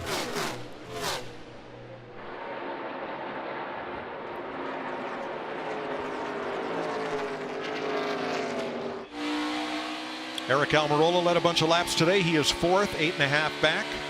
Austin Dillon in 11th. He's the first Chevrolet in the race. 11 seconds back. So, Mike, Jeff, what will this be for Kyle Busch? 199? 199 across 3 series. My goodness. It'll be his 52nd Cup victory. 11 laps away. Which all that is extraordinary in itself. I mean, there's no doubt this guy's going to go in the Hall of Fame. Those numbers are extraordinary. The question really just becomes, do you compare it to Richard Petty? Because Richard Petty's 200 came at the Elite Cup level. I just think he'd lay his record down side by side by anybody's in the sport that's ever been in the sport. Nobody has numbers like that. And I mean, you look at his truck wins, his Xfinity wins, his Cup wins, and we're looking at a guy that's going to end up with a couple of hundred wins. That's huge, guys. I don't care who you are. And it'll probably never happen again. But Richard Petty's wins, yes, some of them were short races, some of them were dirt track races, but they were all against the best drivers of the day in the best equipment that chose to show up on that given day and compete at racing's highest level. I don't think 200 versus 200 is an apt comparison. And that's why I think what we should do is be putting Kyle Busch on his own pedestal of what he's accomplished, not up against what Richard Petty did. And then listen, Jeff, you know this, I do too. When I came into sport, they talked about the modern era from 1972 forward. And everything that happened before that was like, well, that was a long time ago and they did it different and we're doing it now. But from 72 forward, in the modern era, it's incredible what Jeff's got the most wins in the modern era at 93. Well, and that's why, and a lot of, this guy's still young. I mean, 33 years old. He's got a lot of years ahead of him, winning a lot more races. And I think as that Cup number continues to increase, if he gets up into those 80s and 90s, now, I think it only separates him even that much more from anybody else. And Kyle himself has said it's going to be a great accomplishment, going to be a great number when we hit it. He said, but it's not the same as what Richard Petty did. He didn't say it was better, just different. That's right, but it's different. Here's the difference in Kyle Busch and the rest of us. We got a trophy case. He's got a warehouse. There's no debate on that. Maybe he'll loan you one, Darrell. 7 laps to go. And Kyle has opened up a 2-second lead on Ryan Blaney. He's going to put Paul Menard, the 18th place car, 1 lap down. And a lot of people give us a hard time about praising Kyle the way we do. Oh, darn, 3 out of gas. Austin Dillon that would make me pretty nervous right now. He pits from 5th place for fuel. Larry didn't see that coming. The only thing, Mike, is I have to believe they did not get that car full. Remember, they did fuel only that last stop. They were only there for just a little bit of time, and they had to have not gotten that car full. And Larry, they had to know that because they were telling him to back off and don't run down in the corner so hard and try to save fuel. And you said he had 20 laps. I said, well, then that must not be the problem. But apparently they knew they didn't get it full. Dillon comes back into the race. Hey, 1 lap's down, 21st. Where did this guy come from? 6 seconds back. That tells you how much fuel that 12 car is trying to save and how fast Mark Truex Jr. is. Well, this changes everything. Think about it. If that 18 should run out of fuel, we got Martin Truex winning his first race of the year.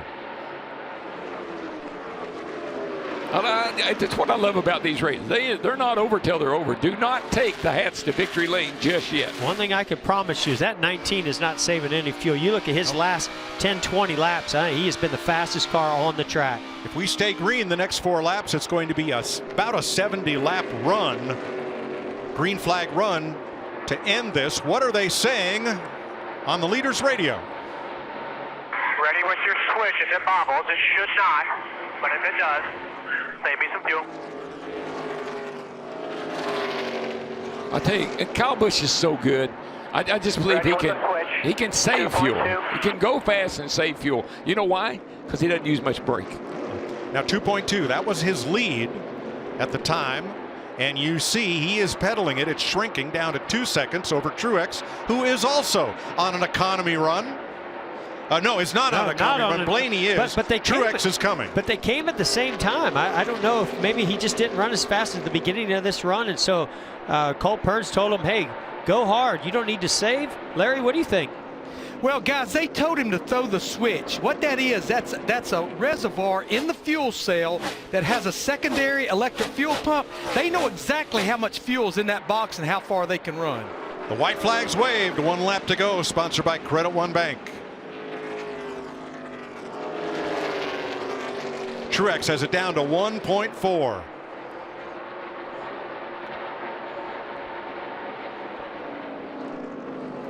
And here comes the Candyman. 52nd career Cup victory for Kyle Busch, Toyota, and Joe Gibbs Racing. Get out the broom, boys. Back-to-back week. Sorry, guys. Let you down last week, but that was a cool week right here, man. Thanks. Great work, man. A lot to be proud of this year. Great work this year, guys.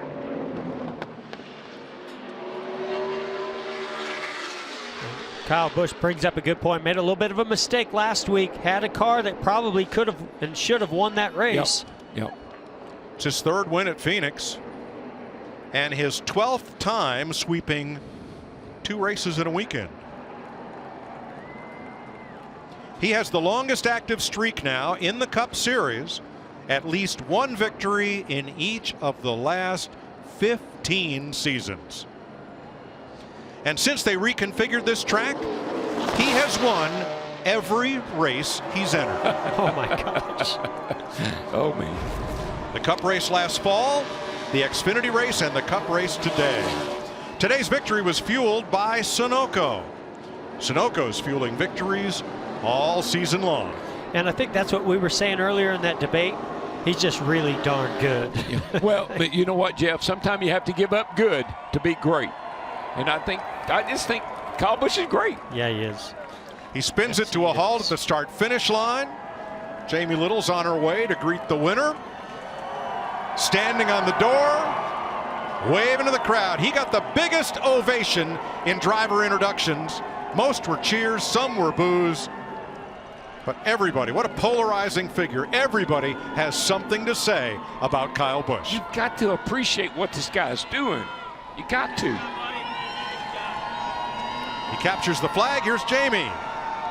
Kyle Busch undoing the helmet. He's got the flag. All the fans are standing up on their feet. And the bow that Kyle Busch has become known for. One of the best burnouts we've seen as well. Let him get his gloves off and that helmet, the Hans device. All these fans are sticking around, Kyle, and they are cheering for you right now. I see a lot of M&M shirts out there. In a moment like that, I hear your crew chief, your spotter telling you how close you are in fuel to keep it going. How do you balance watching the fuel, but also pushing hard enough to get Blaney and pass him? I knew going back before we went green with however many to go that we were going to be right on the verge. And you got to go race hard first, and then you got to worry about fuel afterwards. And once I got there and once I got to Blaney, I was able to kind of save a little bit and try to take care of my tires again for the rest of the traffic that we had to get through and make sure I had enough fuel to make it to the end. But, man, God, this makes last week feel so much stupider. Oh, man, I wish we could have swept last week, too. That would have been pretty awesome to start out this year with 2 weekend sweeps in a row and 3 being in my hometown of Vegas. But we'll just take what we got here today at ISM Raceway. And it's cool to win yesterday for IK9 and the Service Dog 200 in their race. And more cool to win today in this Skittles Camry and get ourselves back to victory lane. Kyle, you have been a man on a mission, though. 199 wins now across the 3 different series. How do you want to perceive what you are embarking on in this accomplishment? It's not for me to worry about. It's for everybody else to discuss and talk about and argue over and debate, you know. But for myself and the career that I've had, I've been fortunate to be with a lot of great people and a lot of great sponsors and those that stick around me like Joe Gibbs and M&M's and Skittles and Snickers and everybody, Interstate Batteries, that's always been behind me is what it's all about for me, and that keeps me going each and every weekend. And to work with my guys and to take them to victory lane is what it's all about. Kyle Busch wins at ISM Raceway. Vince? Well, and he had to take the lead from Ryan Blaney with 16 to go. Ryan led 94 laps today. What's going through your mind when you know the fuel's an issue, the car's starting to tighten up, Kyle is stalking you? Yeah, just honestly, we hung on better there on 2 tires than I thought we would. It fired off really good, and I got by Eric, and we gapped Kyle a little bit, and I was kind of riding, trying to save tires, save gas. I knew they were telling me we were really close on gas, just doing 2. I think he was kind of riding back there too. I think he knew what situation I was in, but then I started to get real tight, and then I got the lap cars, and I was done. So. And then when we got past the lead, it's just full-on fuel save mode. But a good recovery. We had to come back in for a wheel that was going to be loose, and 2 tires was the right call. I don't think we would have run third if it wasn't for that. And a shame we couldn't get money line and 4 to win. But it definitely a good weekend after the start of the year we've had. You know, this is where this team deserves to run. So hopefully we can just keep moving forward. Yeah, far and away the best finish of the season. 3rd place for Ryan Blaney. Mike?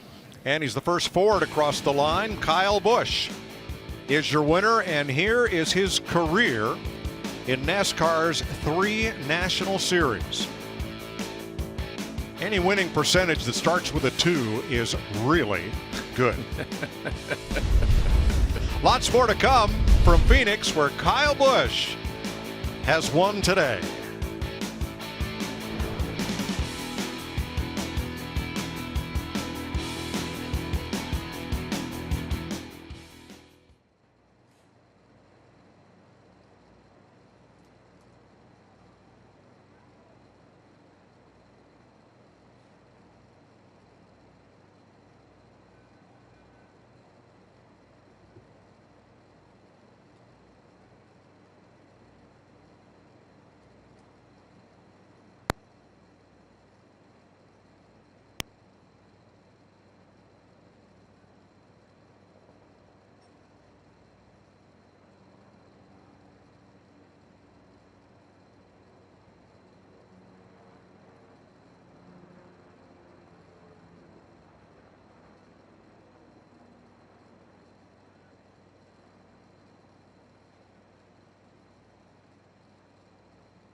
Exactly.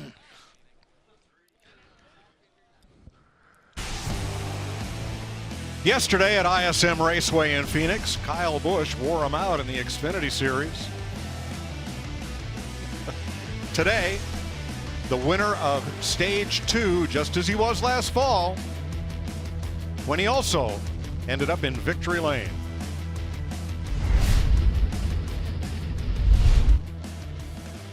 So now Kyle's made it to victory lane and, of course, punched his ticket for NASCAR's playoffs with a victory, joining his teammate Denny Hamlin, Brad Keselowski, and Joey Logano as this season's winner.